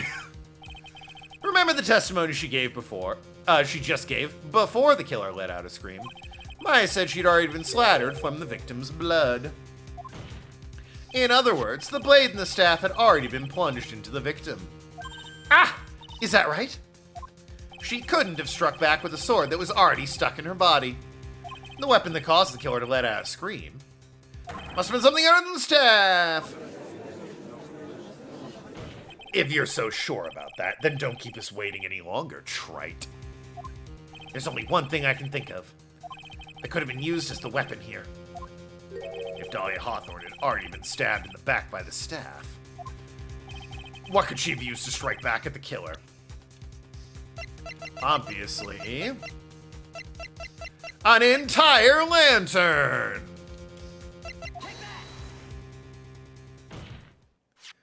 Naturally, the dagger the killer brought to the scene of the crime. Oh, that's right, I forgot about that.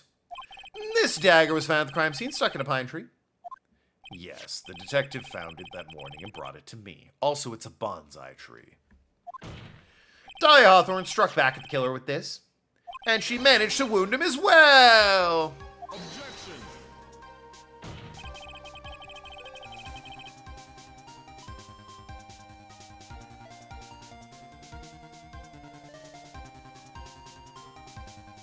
Just because he let out a scream doesn't mean he was wounded. For all we know, the blood in the dagger could have been from the victim. Have you forgotten that the blood was already been tested? Since we learned it wasn't the victim's blood, it must have been the killer's blood. The killer must have a wound somewhere on his body. So we're saying the blood of the dagger belongs to the killer? Exactly. A DNA analysis of the blood would prove beyond a shadow of a doubt. And yes, Mr. Godot, it would prove that it's your blood. Didn't Noki tell us last time that bonsai trees are a type of pine? I don't think it was Noki who brought it up, but somebody mentioned it.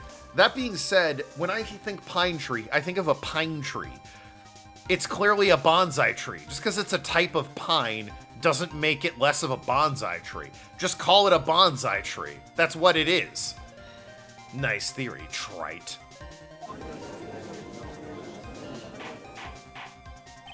Order in the court! It's like how a banana is technically a berry or something, and you're like, wow, look at that berry, and it's a banana, and it's like, yeah, okay, it is technically a berry, but it's a banana. Call it a banana. That makes so much more sense to just say banana. Is this the end? Have I done it? Even he won't be able to change the results of a scientific test. Ha! Let me ask you something, trite. Let's just say that it turned out I was the killer. Do you really think I would be stupid enough to leave evidence like that? Well, just think for a second. This dagger was found in the morning by a detective and brought to me. There was already blood on it, correct? But even so, I was the one who brought this dagger here to the courtroom. Yes? What does that prove? Well, if I really were the killer, I could have washed the blade off and planted another person's blood on it. Sorry, late, you have guests, might have to leave soon. It's fine, Arg. You're under no obligation. It can't be. In any case, there's one thing I can guarantee, trite. That blood, it doesn't belong to me. Not a chance. Wah! In any event, it seems that we established the killer was wounded. All right then, witness. Continue your Wait a minute. What's the problem? I know I probably shouldn't say this, but there's a big contradiction in Nick's explanation. Maya! This dagger, you said it wounded the killer. That's right. But, Mr. Godot had really been cut with a dagger. His clothes would be bloodier. He'd have a rip in them, right? Maya. Maybe he just changed his clothes. That solved the contradiction pretty easily. What are you talking about? It's not that simple at all. Remember back to the day of the murder? Everyone that was on the Ear Temple side got trapped there. Whoop, my bad. Oh, you finished this case already? You're like 14 hours deep? It's very close to done, but you're right. It has been going for a while. Ah, that's right. And once the bridge was fixed and the police headed for the Inner Temple, Mr. Godot was already there waiting for them.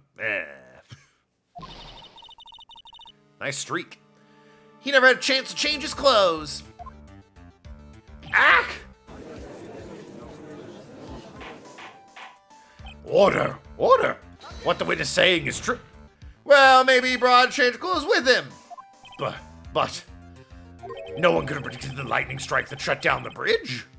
Why would anyone have brought a change of clothes? Did your judge take smart pills during the last recess? Well then, maybe the killer took his clothes off before he committed the murder. That way he wouldn't get any blood on them. Objection. Are you suggesting I murdered a woman while naked? Because I have some problems with that theory. That's impossible, trite. You know how cold it gets up there late at night? Shrinkage, man! After a few minutes with no clothes on, you'd be frozen solid. Ah! I have like 2 things left to do. Yeah. My maybe Godot was wounded in a place that didn't require a change of clothes. Possible. It seems like it would happened under his mask is the thing. Ha! So that's all you've got. I knew you weren't tough enough to finish this. Erg.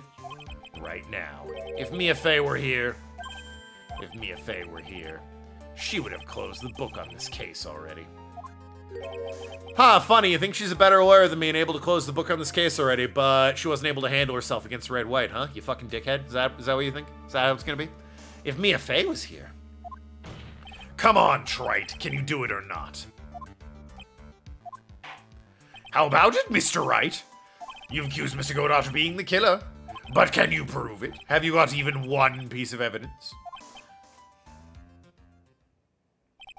The question isn't whether I can prove it or not. The fact is, I have to prove it. It's the only choice I have. I was taught that it's one of the rules of being a lawyer.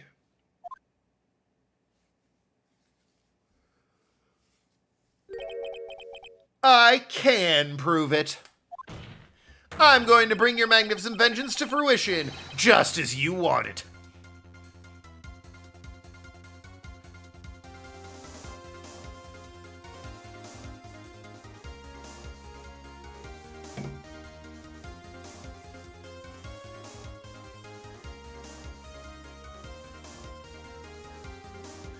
Stop dancing! Sorry. Ahem. I think this is the first time this game we've heard this.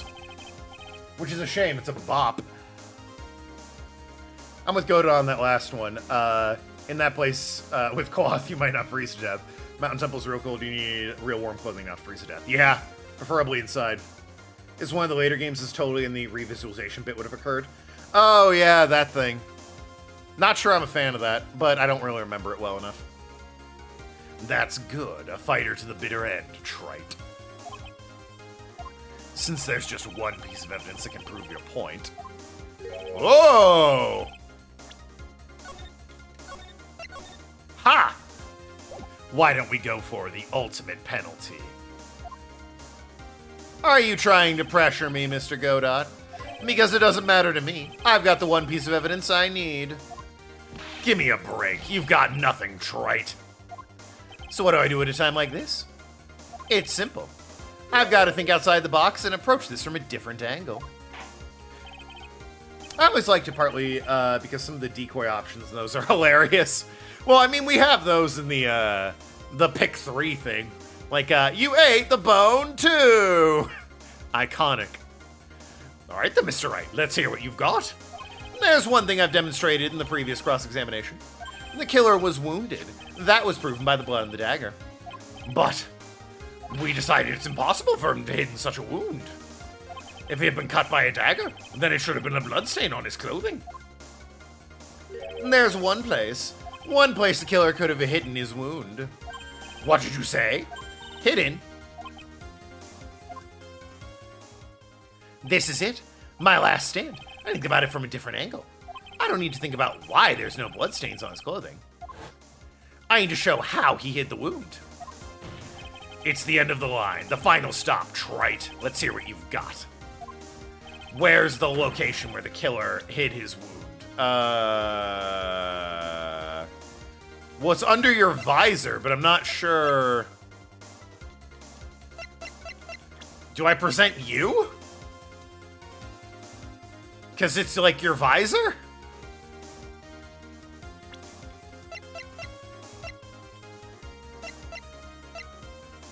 Like, one that leaps to mind is a question about why the witness would have been an accomplice, and one of the options is her life choices.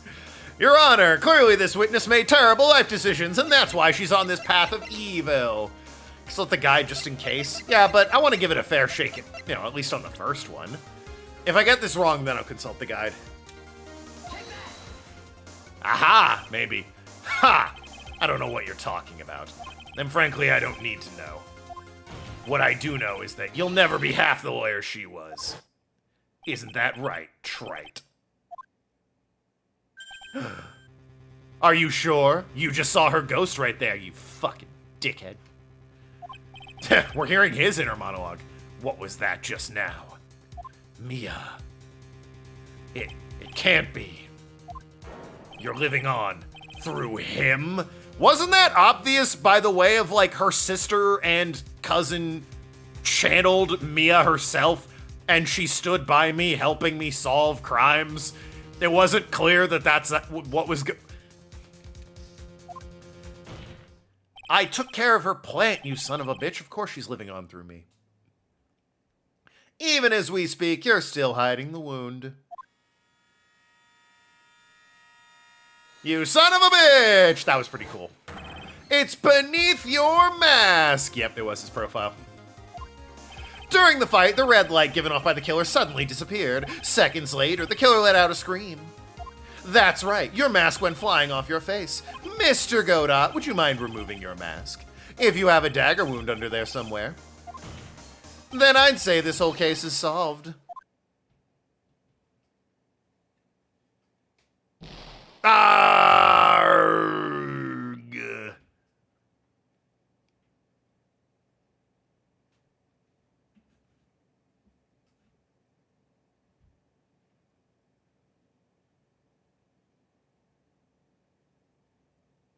One last cup for the road before you're carted off to jail and never seen again, you terrible lawyer. Just now, I saw her spirit in you. No. Fucking what? Crazy. Me? Sweet, lovable me you had? No. I didn't get that vibe at all, Godot. What? You crazy. Fucking hate you. 6 years ago, you helped the woman who put me to sleep by hiding her bottle of poison. Okay, that one I'll grant you. You know what? That one's on me. I was an idiot 6 years ago. I'll own that. I've improved since then, and Dahlia has since been, executed. So, I figure at the end of the day, they kind of made up for it. But, all right, I can see you being a little annoyed at me about that. It's weird that so much of Phoenix's life revolves around Mia and her family and relatives. Well, certainly his later life, his early years, not really. It was Larry and Edgeworth, and I guess you could maybe argue Mia was kind of involved with that, because she and Edgeworth were both lawyers who their first case was against each other, but definitely his later life heavily revolves around her. Although at a certain point, it's by choice, isn't it? He's hanging out with Maya and Pearls, basically taking care of him. And then, while I was sleeping, you let Mia die. That's the worst possible take for that situation, but it's your take, I guess. You stupid idiot. But you didn't care. You just kept living your pathetic, happy-go-lucky life. I got the guy who did it put in prison, a massively corrupt businessman that had powerful people in his pocket. And also, I've been basically stopping her sister from being homeless and dead in a gutter somewhere. I got her back from a kidnapper. A kidnapper who was using me to get his guilty client off the hook. I saved her sister from being accused for her murder. You even had the nerve to follow in her footsteps as a lawyer. Well, I mean, I was already a lawyer when that happened, but details at that point. I could never forgive you. That's what I thought. You don't say, Godot. I never would have guessed you hate Phoenix. Yeah, you don't say. Well, the last 5 to 10 years, it mostly is shrouded in Fae bloodline. Yeah, that's true. But, yeah, again, that's... part of it is his decision at this point. Mr. Godot. But I was wrong about you. I knew it from the very beginning. Boy, you really didn't act like it. The truth is, the only person I could never find it in my heart to forgive. I'm gonna assume Dahlia? Was me. What did you do, other than be a dick this entire game? You yourself? I was the one that failed to protect Mia. You were in a coma. Me and no one else. You were in... I tried to avert my eyes from the truth, to escape from the harshness of reality. I just couldn't face Mia's death head on, so I ran. I hid behind a mask. I threw away my true name. Well, you needed the mask to see. The hiding might be a bit much. The name, definitely. I couldn't even deal with being a defense attorney anymore, so I quit. But you saved Maya! Yeah, that was my plan. But it was a shit plan. Up until just now, anyway. What do you mean?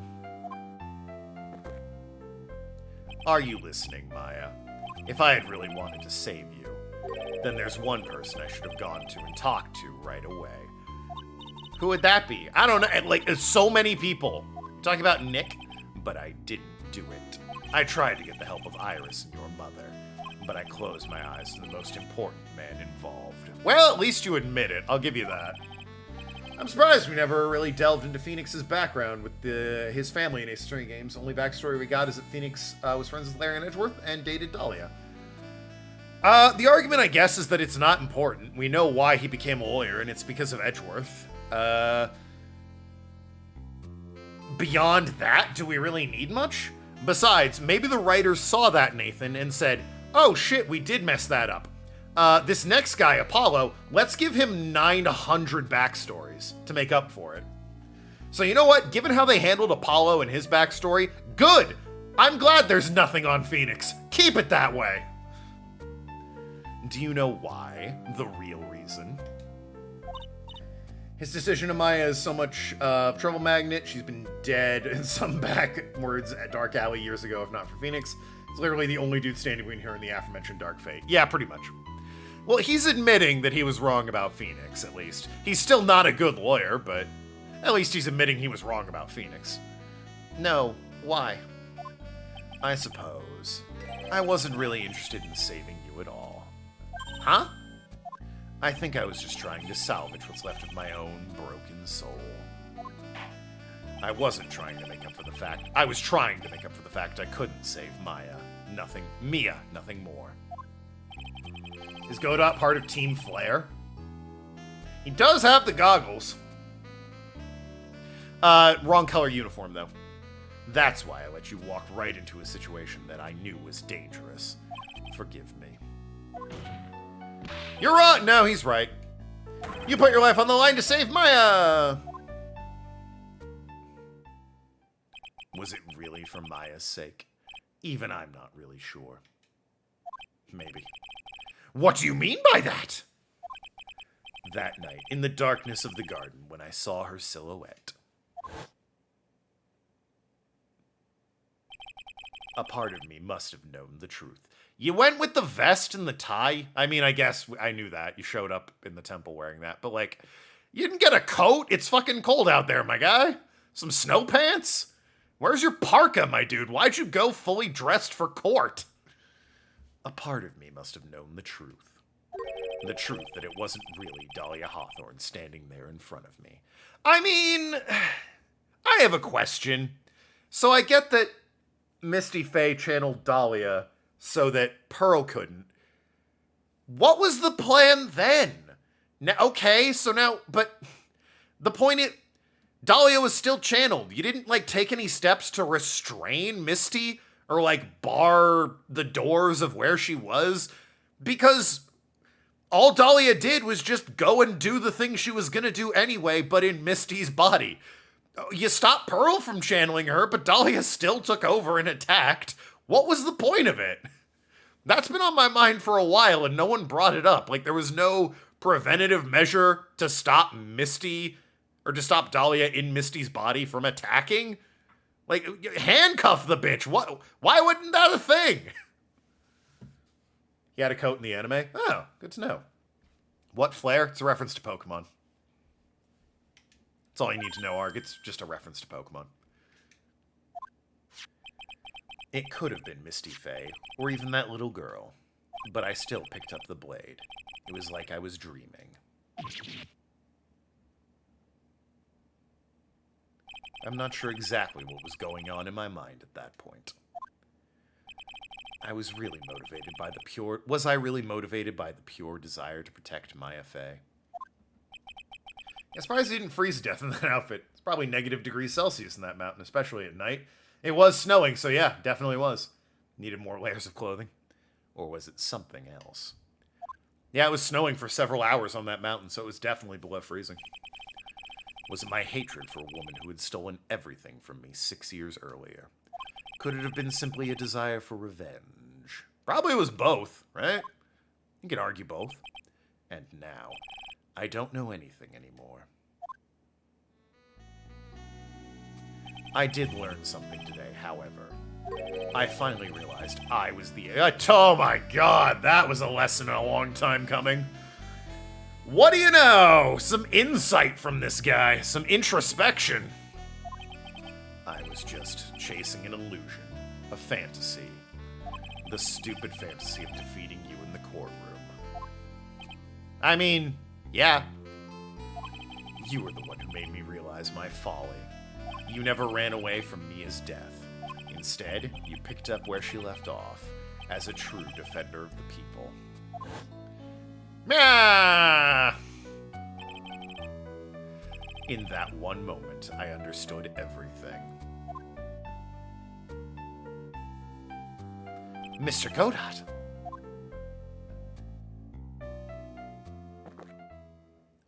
I think you already know this, but if you don't, my name is Diego Armando. Yeah, we knew that. Mr. Armando, I believe in you. I know you're trying to save me. Oh, is he crying blood, or is that his wound opening up? If he's crying blood, any points I've given him are out the window, because he's just such a fucking anime stereotype at that point. You cry blood. Alright, Alucard, fucking calm down. Was a storm raging a few minutes prior to the murder? Maybe not a storm, but it was definitely... snow was falling. And lightning struck. I guess it might have been a storm then, if it had lightning. It's definitely way too cold for him to be strolling up in light clothing. Yeah. No, what do you mean? I had 2 whole layers. Mostly. Your wound. It's bleeding. Ha! Did you forget already? In my world, the color red doesn't exist. Okay, well, your visor's red and you are bleeding, so... These must be my oh, for God's sakes. No one there was wearing heavy clothing. Yeah, it's true. The acolytes were not wearing heavy clothing either. Although an argument could be made that Iris and Bikini are used to it. And Nick was, back at the temple where assumedly it was warm. And he then sort of ran out in a panic, so... And another argument could be made that, look at that, Larry. You could make an argument that artist Smock kept some heat there. Yeah, my tears. Tears? But that's just stupid. Ever since I woke up from my coma, I think I've been waiting for this very moment. Mr. Armando. Yeah, but Maya and Pearl. Well, okay, Nathan, please. Pearl, indestructible. Absolutely fine in that weather. Nothing would have stopped her. Maya definitely was wearing much too light clothing. And probably Misty as well. You do well to remember this, Maya. The only time a lawyer can cry is when it's all over. Well, she's not a lawyer, so...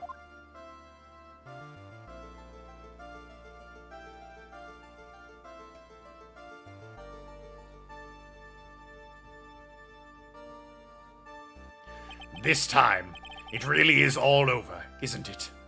Defendant. Yes, Your Honor. Although you weren't directly involved with the murder, tampering with the body in the crime scene is a serious offense in and of itself. I understand, Your Honor. Mr. Armando explained that to me very carefully. I knew the risk, and I willingly cooperated anyway. Very well. Before I hand down my verdict, is there anything you'd like to say? Well, there's one thing. I'd like to say something to Mr. Wright. I want to apologize to you. Apologize? To me? For what? For the case 5 years ago, of course. Cold Killer X? God. Oh, Phoenix. I just remembered. Weren't you poisoned by your own lover? Not exactly, but yeah, something like that. Even now, 5 years later, I can hardly believe it. She was going to do it. She was planning to kill me. It's not all that surprising. The two of you hardly knew each other. Huh? What do you mean? You and my sister. You only met twice. Huh? Listen, I don't want to get too graphic with children in the courtroom and, in front of the judge, but we did a lot of things, okay? We met way more than twice. What do you mean we only met twice? We've been banned from, every hotel room on the West Coast, let me tell you. The first time you met was on that fateful day. The day she poisoned Mr. Armando in the cafeteria of this very courthouse. Yeah, no one there was wearing heavy clothing. Surprised they didn't all freeze to death. Maya and Iris were in the building, training a few minutes before the murder. Goda, on the other hand, yeah, well, again, it sounds like in the anime adaptation, they gave him a coat, so that's sensible. Next time you met her was 8 months later. You met her again on the day that she stole your cold medicine. And Doug Swallow was killed. No way! It can't be true. I mean, during our whole relationship, we were fucking crazy style. We did some things. Let me tell you, capital A and thangs. Yeah, for those 8 months, the woman that you thought was Dahlia wasn't my sister. It wasn't Dahlia. Boy, he really needs it spelled out here. I hope one day you can forgive me, Feeny. Oh my god, you're the one who... Ah! Oh my, you're a nun! You did all that as a nun? Oh my god! You mean... that night with the cream pie and the rubber duck and the roller skates and the hula hoop? That's right. I lied to you for 8 months. That's my headcanon. But why? Why would you do such a thing? Ever since she gave you the bottle that day, my sister was trying to get it back as soon as she possibly could. It's weird how this never came up before. Bikini didn't say, oh yeah, there was that 8-month period a few years back where Iris just wasn't here. Dyed her hair red, went to school. That was weird. Anyway. Because of the police investigation and their surveillance, she couldn't move about freely. So that's why you. My sister, from the beginning, she was prepared for the worst. Prepared for the worst? Mystic Nuns might have different rules on celibacy. Alright, I'm dancing around it. It's funnier if you don't directly state it. She thought that you might somehow discover the truth. That's why she was always ready to deal with you at a moment's notice. You mean she was ready to kill me, don't you? Ice cream pie, duck. Yeah, there you go. No hula hoop or roller skate, I suppose. She already had so much to answer for. I didn't want any more sins on her soul. I begged her not to do it. She agreed to give me a chance. And that's why you came to... I don't know what that is. What is that icon?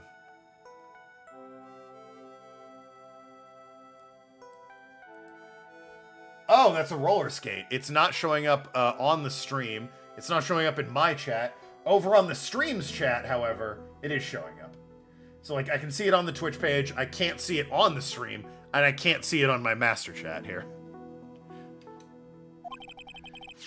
You came to get the bottle pendant back from me in her place.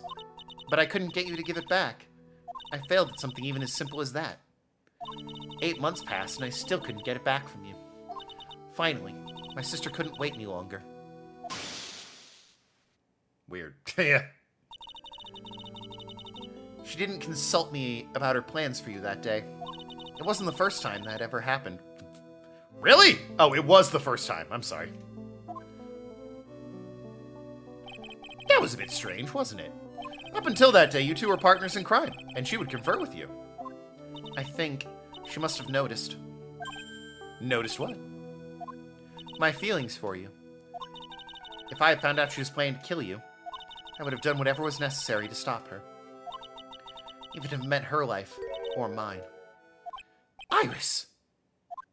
After spending those 8 months by your side, my feelings towards you, they changed. Was it the night when I dressed up as Spider-Man and you were dressed up as a dog? Yes, that was when I knew. Yep, I thought so. I felt something that night, too.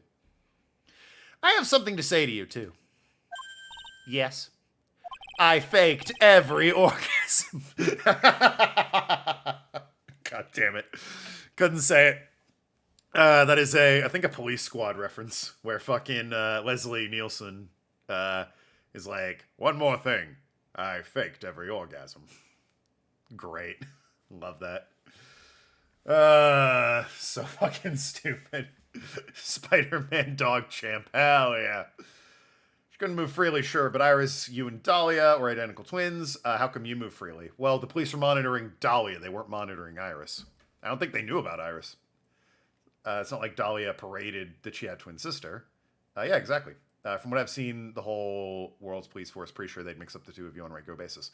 Well, they didn't know to look at Dahlia, or they didn't know to look at Iris. She just wasn't there.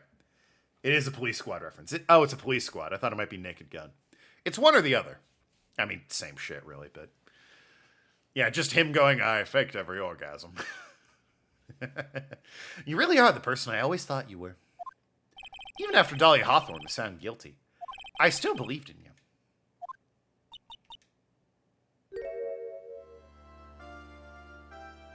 Thank you. I forgot you were here, I'll be honest with you. I was reminiscing about those 8 months. How many cups of darkness have I drank over the years? Even I don't know. Well, I don't think anyone does. You don't keep track of something like that. I'll tell you, though.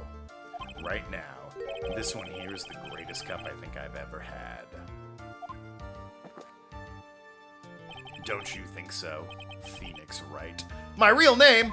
And I've got coffee? Hell yeah! Yeah, I think you're right. The purpose... Why don't I have coffee? I could use some. The purpose of this trial was to rule on the murder of the victim, Elise Dunium. At some point, I expect you will all be tried for your role as accomplices in this case. I understand, Your Honor. Very well.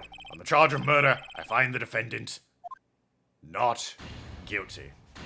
Because accomplice is its own crime, and murder is whatever. Didn't commit the murder.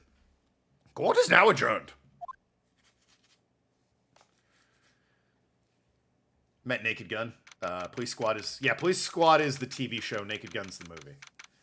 Might have been thinking of Police Academy.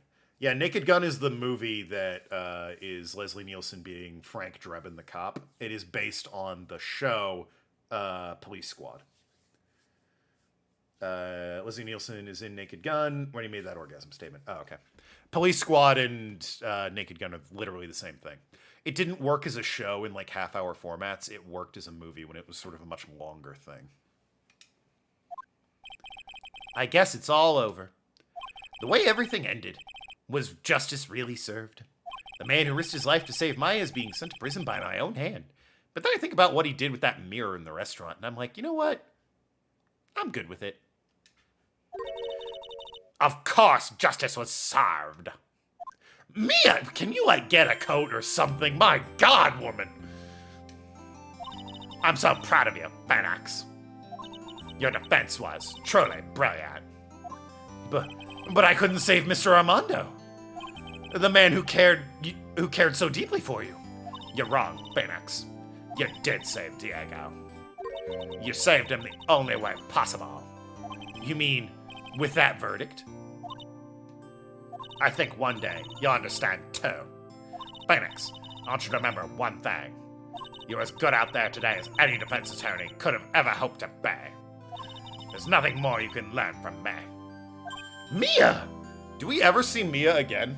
Like, obviously, we're not going to see her in Apollo Justice or the Edgeworth games, but, like, I can't remember if in Spirited Justice or Dual Destiny she ever shows up. You've accomplished something I wasn't able to. I owe you a great deal. Thank you. Mia. Don't think so? Yeah. I'm sure we'll meet again someday, Phoenix. Well, clearly there's an afterlife, so yeah, probably. I've handled lots of cases and seen a lot of things. And along this journey, I found myself asking just one question. Who is that masked man? What did it really mean to defend somebody? I suppose today's case produced one possible answer. Nick. Maya. I guess it's just like my sis said. Maya? Mia? What did she say? That night when I channeled Mia to get advice on what to do, this is what she wrote it back in my notebook. Don't worry, Phoenix will save everyone in the end. But, come on, cut out with the gloomy face. Can't you see, me, sis, and I'm sure Iris too. We owe you for everything you've done for us, Nick. Maya, how? How can you be so bright and chipper after all that's happened? You were brutally attacked. You even saw your mother murdered. Ow! Francesca! Takoda got the death penalty for this case. He's probably able to plead justified defense of a third party or something like that and got a reduced sentence. I mean, more than likely. That being said, isn't, like, his central nervous system completely shot? His whole thing is that, like, he doesn't have much longer for this world, right? But maybe he does. What do I know? We've never seen him since this game, as far as I know, so. Still as softy as always, Phoenix Wright.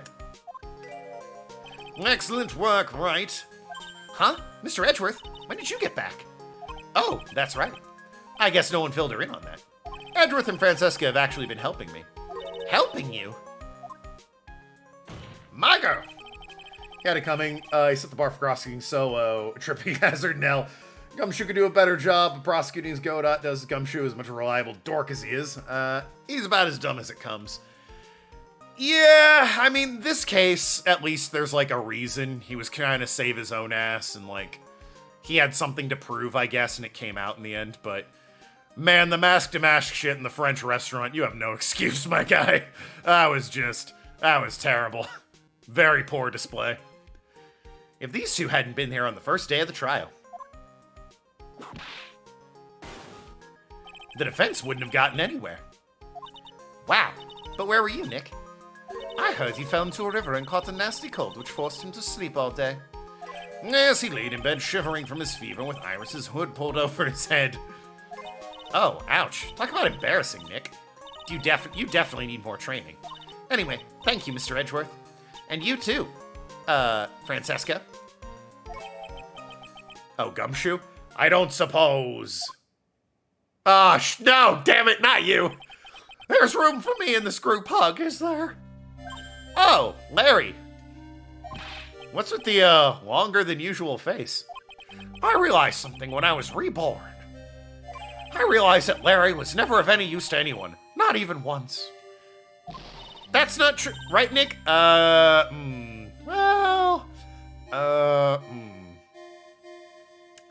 guess the painting? What? You're asking me? Well, Nick, is it true?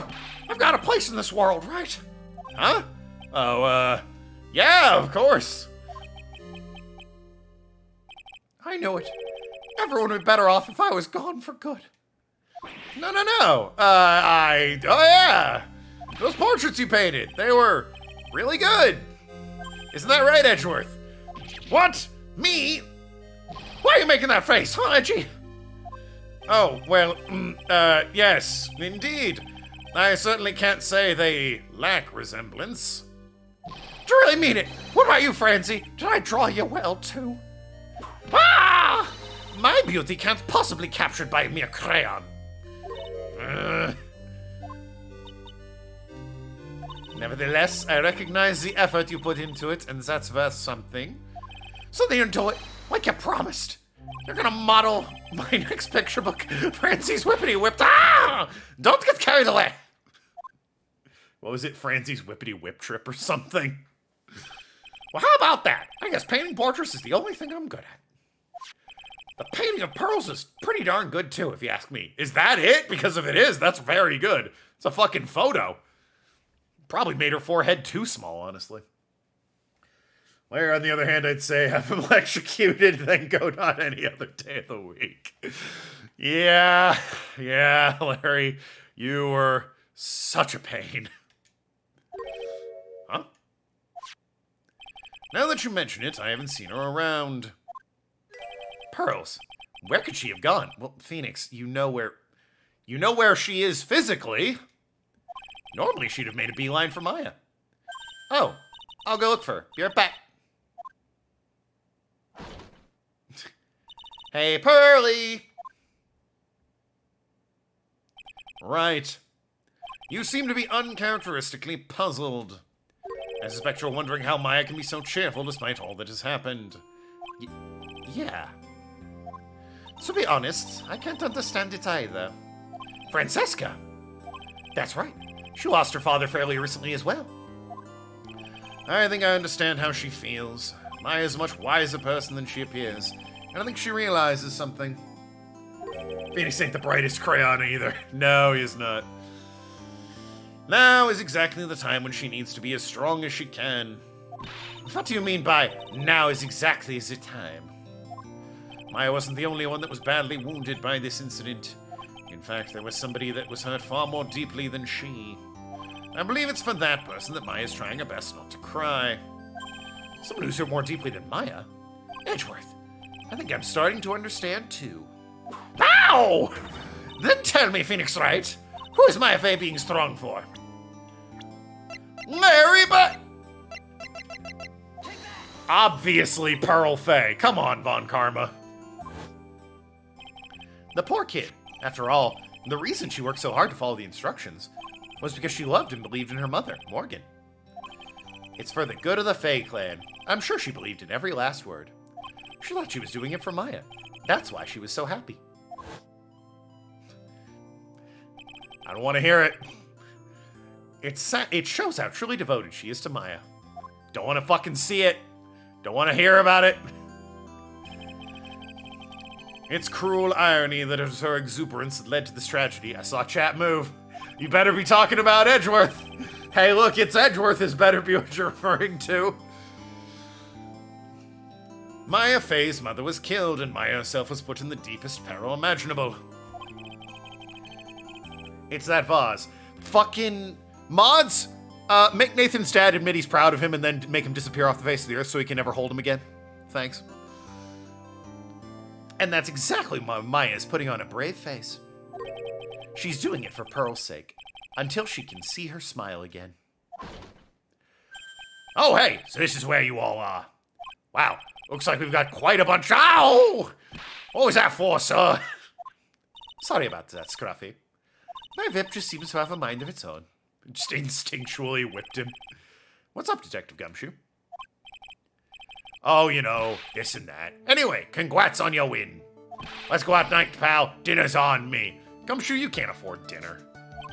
My salary's sorta kinda gone down a teeny weeny bit, but it's all right. I made reservations at oh, no. I made reservations at a first-class French restaurant tonight. Ah! Pretty good work, Scruffy. That Vip was your reward. Detective Gumshoe, you said a first-class French restaurant. You don't mean... Très bien. Where else? Francesca, let me have that whip. I knew it. We're doomed. Come on, let's go, everyone. Can't keep Maggie waiting, pal. Hey, you, Kwai Baby, you're invited too. Oh, forget about me. Pearl and I will be at the loser shack eating potatoes. No, you fucking shut up. You know, Maya's taking an awfully long time to get back. She's still out looking for pearls? Oh, Maya, what's wrong? Nick, what do I do? Pearly, I can't find her anywhere. Huh? She got kidnapped. God damn it! What if Pearly broke all by herself without any Duckman's interference? Thank you. R gets it. Mods, let that man's father know that, or let that man know his father's proud of him. I bet she just went back home. That's all. I thought so too, so I called the village, but no one's heard from her. This has never happened before. As I figured, she's been badly hurt by this incident. Feels responsible for the tragedy that has befallen you, Maya. But none of this was her fault. What should I do? Detective Gumshoe. Yeah, what is it, pal? Could you guys go on ahead? But what about you? Maya and I we'll join you guys once we find pearls. Nick! Don't worry about us, Detective Gumshoe. It may be a little late, but we'll definitely be there. We have a lot of celebrating to do tonight, and I wouldn't miss it for the world. Yeah, but you're the... Ah! Very well, Phoenix Wright. We'll go on ahead. Don't keep us waiting, Wright. We won't. But where should we look? Where could pearls have gone to? Let's go, Maya. There's only one place I can think that pearls might have gone to. No, Pearl was getting a good dinner, Larry. You can go... can fuck off to Loser Shack by herself. Well, she's not getting a good dinner. We're going to Tribulations, after all. Hazakura Temple. For pearls, I bet this is a very important place. After all, it's where this whole incident started. What's this? You're all back again so soon. Sister Bikini. I thought we'd be eating mashed potatoes all alone tonight. So she's here? Pearly's here? She's in the training hall. Why don't you hurry along and go see her? Okay. Well, they cleaned up the scroll. So that's good to know. Pearly's not here. Ah! Maya! The hanging scroll. Ah! Why, look at that. It's spotless. Someone cleaned it off. It's got to be pearls. Ah! Mystic Maya! Pearly! Why? Why did you just leave like that? Mystic Maya? Mystic Maya! That's contradiction. It's still partly stained in Spirit of Justice. Yeah, I noticed that. Thanks for pointing it out. Twitch added mod view. Mod view's been a thing for a while. They might have implemented something new to it. But yeah, mod view's been a thing for a while. At least a year or two. I swore I would never make trouble for you ever again. It's been there for ages, yeah. Because it's all my fault that Mystic Maya's mother. That's why you came here? It's the least I could do, to pray for your happiness. You don't have to do that, Pearly. It wasn't your fault. You didn't do anything wrong. Of course I'm sad my mother is gone. But how do I say this? I'm still happy. You don't have to lie just to make me feel better. No, really. It's true. The only reason I'm still here at all is thanks to everyone who was there for me. Meant to say on smartphones. Oh, shit, it's on mobile now. That's cool. My sis, my mother, Mr. Armando, Nick, not in that order. And you, also not in that order. If even one of you weren't there, I'm sure I wouldn't have been alive right now. Well, I mean, if Pearl wasn't there, then it wouldn't have... Listen, I don't want to be that guy, but if Pearl wasn't there, then none of this would have... That's why. I have to be strong. For all the people that were there for me when I needed them. That's all I can really do. Mystic Maya. I'm impressed. You truly are the daughter of Mystic Misty. Sister Bikini. Your mother, Mystic Misty, was a strong woman indeed. I want to tell you what she said to me that night. This roast is a bit dry. But after that, she said, After dishonoring the good name of Curé, I don't have the right to face my daughter. But still, Maya is always in my thoughts. It is true. She'll always be with me until the day I die. I tried to explain to her that she didn't really dishonor it, but it was a weird fabrication of events that doesn't make any sense, but she wasn't having it. Your spirit was with her, and that's why your mother was so strong. Even at the end, I'm sure she had no regrets. She'll always be with me until the day I die, huh? Couldn't, like, not for nothing, couldn't you channel your mom at this point and get, like, you know, have some closure or something? I mean, she's dead. You'd have to have Pearl channel her, but you could also just channel her yourself and have her leave you a note or something. I'm just saying. There's a rule or something all masters would follow, isn't there? To never take the charm off until the day you die. That's the master's talisman. The thing that Misty kept by her heart and would never take off. It wasn't the container that was important. Rather, it was the contents. Boy, that's a gamble. That's a photo? Ah! Mother. Oh, is it going to be a sad photo? Something sweet and natural. Or natural. Something sweet and nice. I just saw the word natural, and it's only natural for living creatures to fight to protect their own lives. But what makes us human is that we fight for others. But who do we fight for? How hard must we fight? Should have had many regrets, though. Abandoned our family dues for nearly 20 years for no good reason. Well, within the story, there's a good reason. It's just, it doesn't make any sense to an outside observer. That's the true measure of what human life is worth. We defense attorneys are warriors who are constantly challenged by that question. Oh, they broke it. It's young Mia is very cute. Maya looks exactly the same. Young Mia in the Acolyte clothing is pretty cute, though. How many times has goddamn urn been broken? Is this like the fourth? What the fuck? Statistically, at this point, I have broken it, and so has everyone in chat, just by, you know, pure numerology. Even when the battle is over and the bonds that connect us are severed, we always return, time and time again. Mia, Maya, Pearls, Mr. Armando, even though this is the only game he's in, and Maya's mother, too. I learned that from all of them. Oh, I see.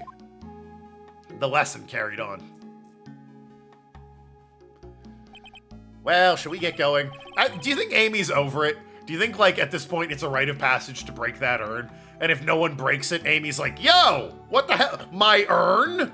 Break it? That's how this works? Shall we get going? Everyone is waiting. Ah, this is a day to remember. A day when a lot of things were finally put to rest. I think we should celebrate with what we've overcome today. But I still can't. Oh, go on, sweetie. You can come back for training anytime. Okay. Alright, I'm gonna make a brand new start, too. That thing had any ashes in it? They're long gone by now. Yeah. Sister Bikini, I'll be back for more training, I promise. I know, and I won't go easy on you just because you're the future master. I think she is the master at this point. I'll make sure to prepare reservations for 3 when you come back. Wow! Alright, we're gonna have a great feast today, Pearls. And you know why? Because we're training the Battle of Endurance. Okay, Mystic Maya, I'll eat lots and lots of food tonight then. Well, I mean, it's Tribulations, so maybe you don't want to do that. Maybe have a nice big breakfast in the morning. You know, there's one thing I don't get, and probably don't want to, but... What is it, Nick? Reservations for training is fine and all. But why for 3? Come on, what do you think? You're one of us, Nick. Next time, you can train right alongside us. Fuck that, I'm spending the hot tub. Chill with Sister Bikini. I don't have any spiritual powers, fuck that noise. Huh? I'll be waiting for you. Sister Bikini will take special care of you. Oh, and I get laid? Hell yeah. Let's go. It'll be great, Nick. Yeah, you can go meditate. I'll be in the hot tub with the bikini. We're gonna do the special course, naturally. Yeah, you're going to do it, you and Pearls. I, who have absolutely no psychic power or mystical ability in any way, shape, or form, would get nothing out of that, so fuck that noise. That's a great idea, after all, Mr. Nick. You'd do anything for Mystic Maya, wouldn't you? Even walk on hot coals, right? Yeah, I'll walk on hot coals right to the hot tub, where I will spend the entire time. Thank you very much. We'll have a nice big meal before we come next time, right, Nick?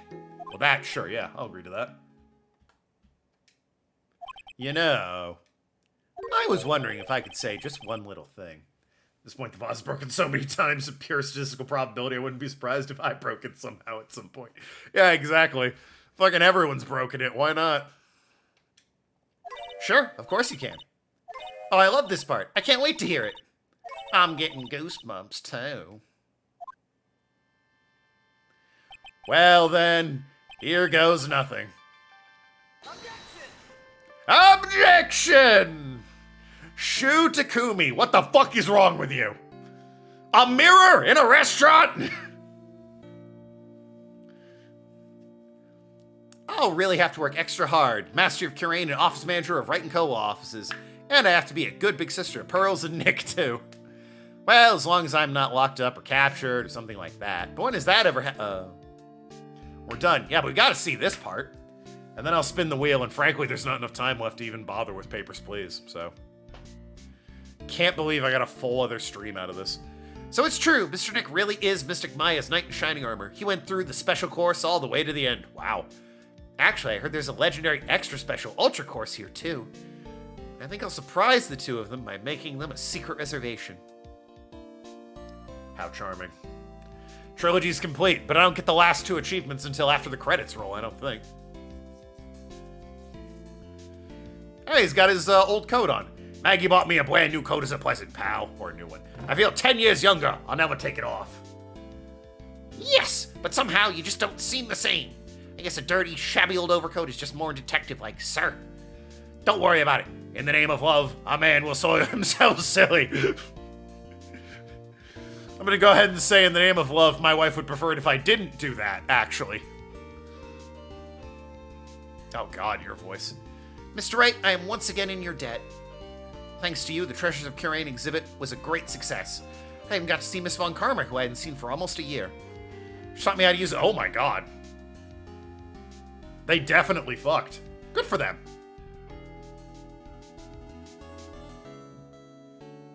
Is that true? Yeah, trilogy's done. 15 hours deep in this case. Oh, this fucking... Desi and I started a company called Mask to Mask Consulting. We're dedicated to stopping the evil plans of all the criminals in the city. Our motto is, cut it out, please. Pretty cute, huh? Well, we also sell plans to criminals as a kind of side business.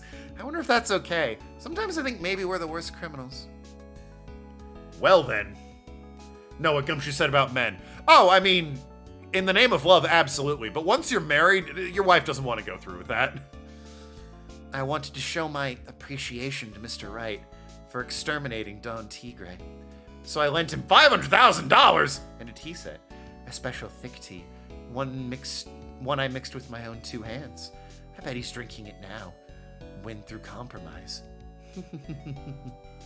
So that 500K, can I just give that back, or is there like interest on that you're gonna get me on? Next time we get a time skip? It's true. Oh.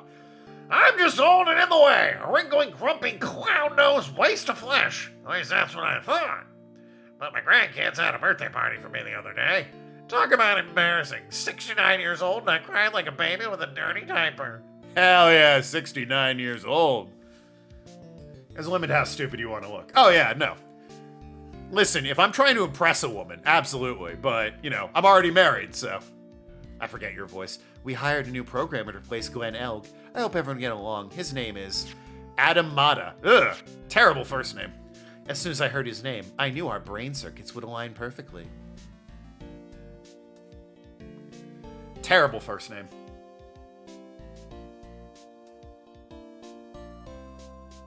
My, more reporters. Since the murder, we made so much money, I hardly know what to do. I think the magazines like us because I provide such a nice visual, especially in spring. I can hardly wait for Iris to come back. Wow! Yeah, I mean, I guess she's only an accessory, so she'd eventually be released. And Bikini will always have a place for her, regardless of, you know, record. Speaking of, you've turned into such a respectable man, Feeny. It was so sweet of you and everyone to come by and visit me here the other day. Of course, I was happy you constantly had your eyes on me. Wow, Phoenix. I felt bad when the little one slapped you so hard you got a nosebleed. Yeah, in front of Pearl, you know better. Come on. Voices in this game. Ben Groman Judd. This is before the 3DS ones, and it was Sam Riegel. Edgeworth, Seon King. You want to impress the woman you love, not ever pity you. Christina Catano. I bet it's not going to list me, the guy who did the most work, by the way. Objection. No voice cast for me over here. James C. Wilson.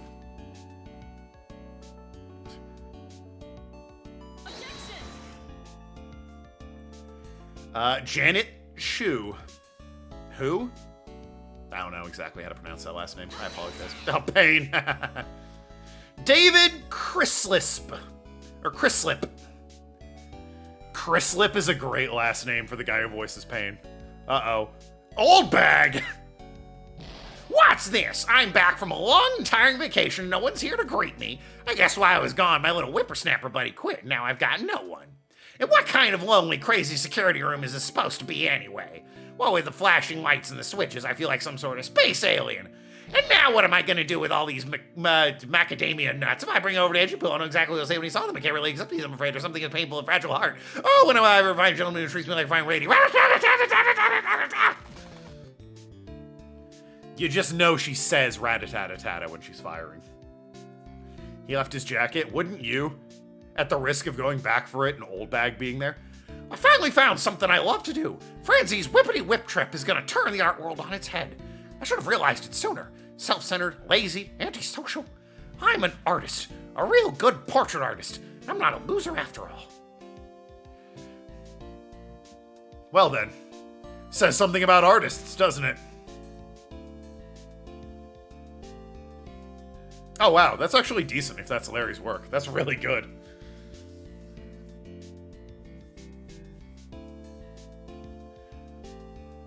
And there's the people who have died, I guess. Really captured her tits, I notice.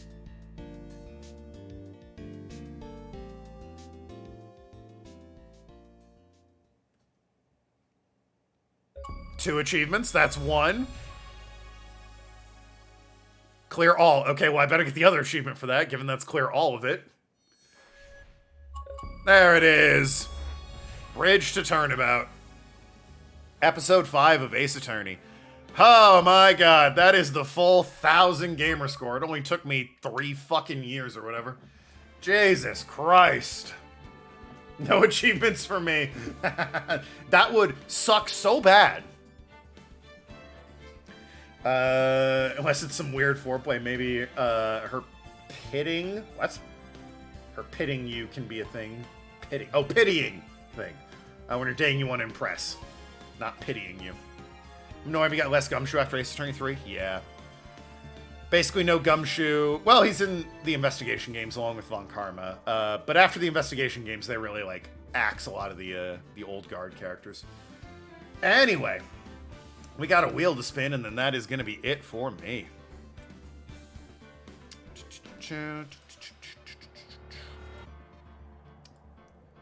Wheel time. It is indeed wheel time. Spin the wheel.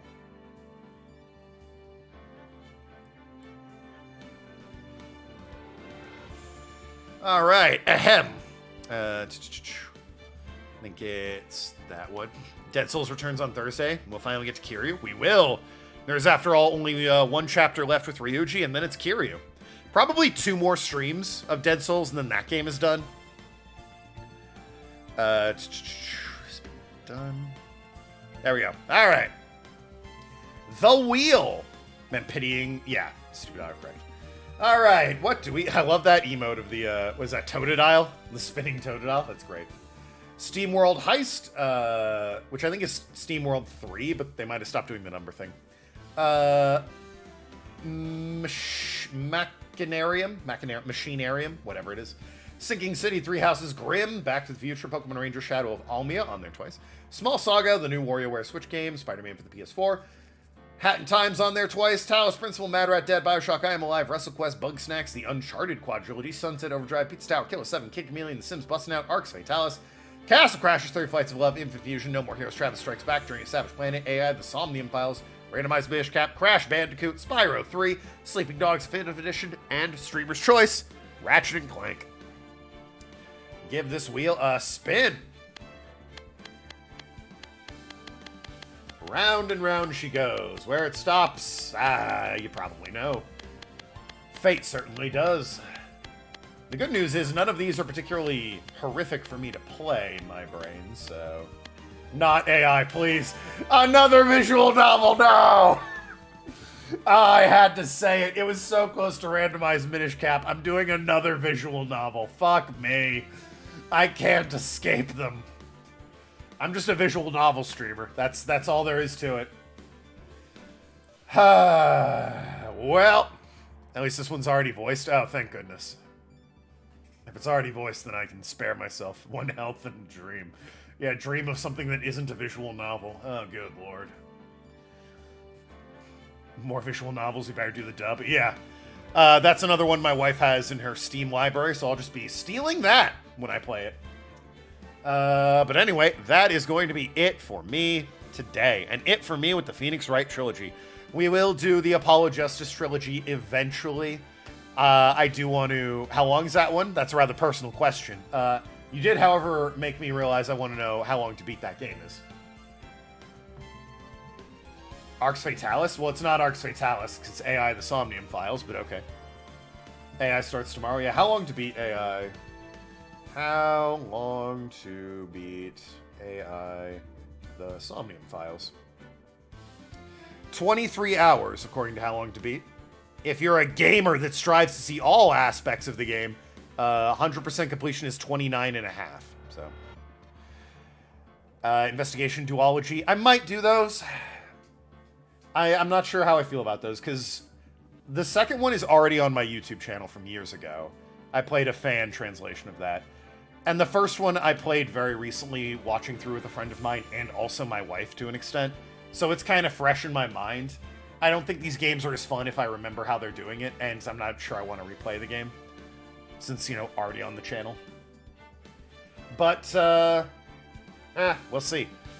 Anyway, AI Somnium Files tomorrow. So it'll be Leighton instead, yeah. So you shouldn't have a horrible time playing anything. Oh, no, I meant mentally, no horrible time. I didn't mean, like, in terms of getting it to run. Because Arcs Fatalis, I think it's on Steam, right? So, make it work. Whatever. Good night, everybody. Good afternoon, whatever it is for you. Good morning, possibly. I will see you tomorrow for AI, the Somnium Files. Love you all. Be good people. Toodle pip.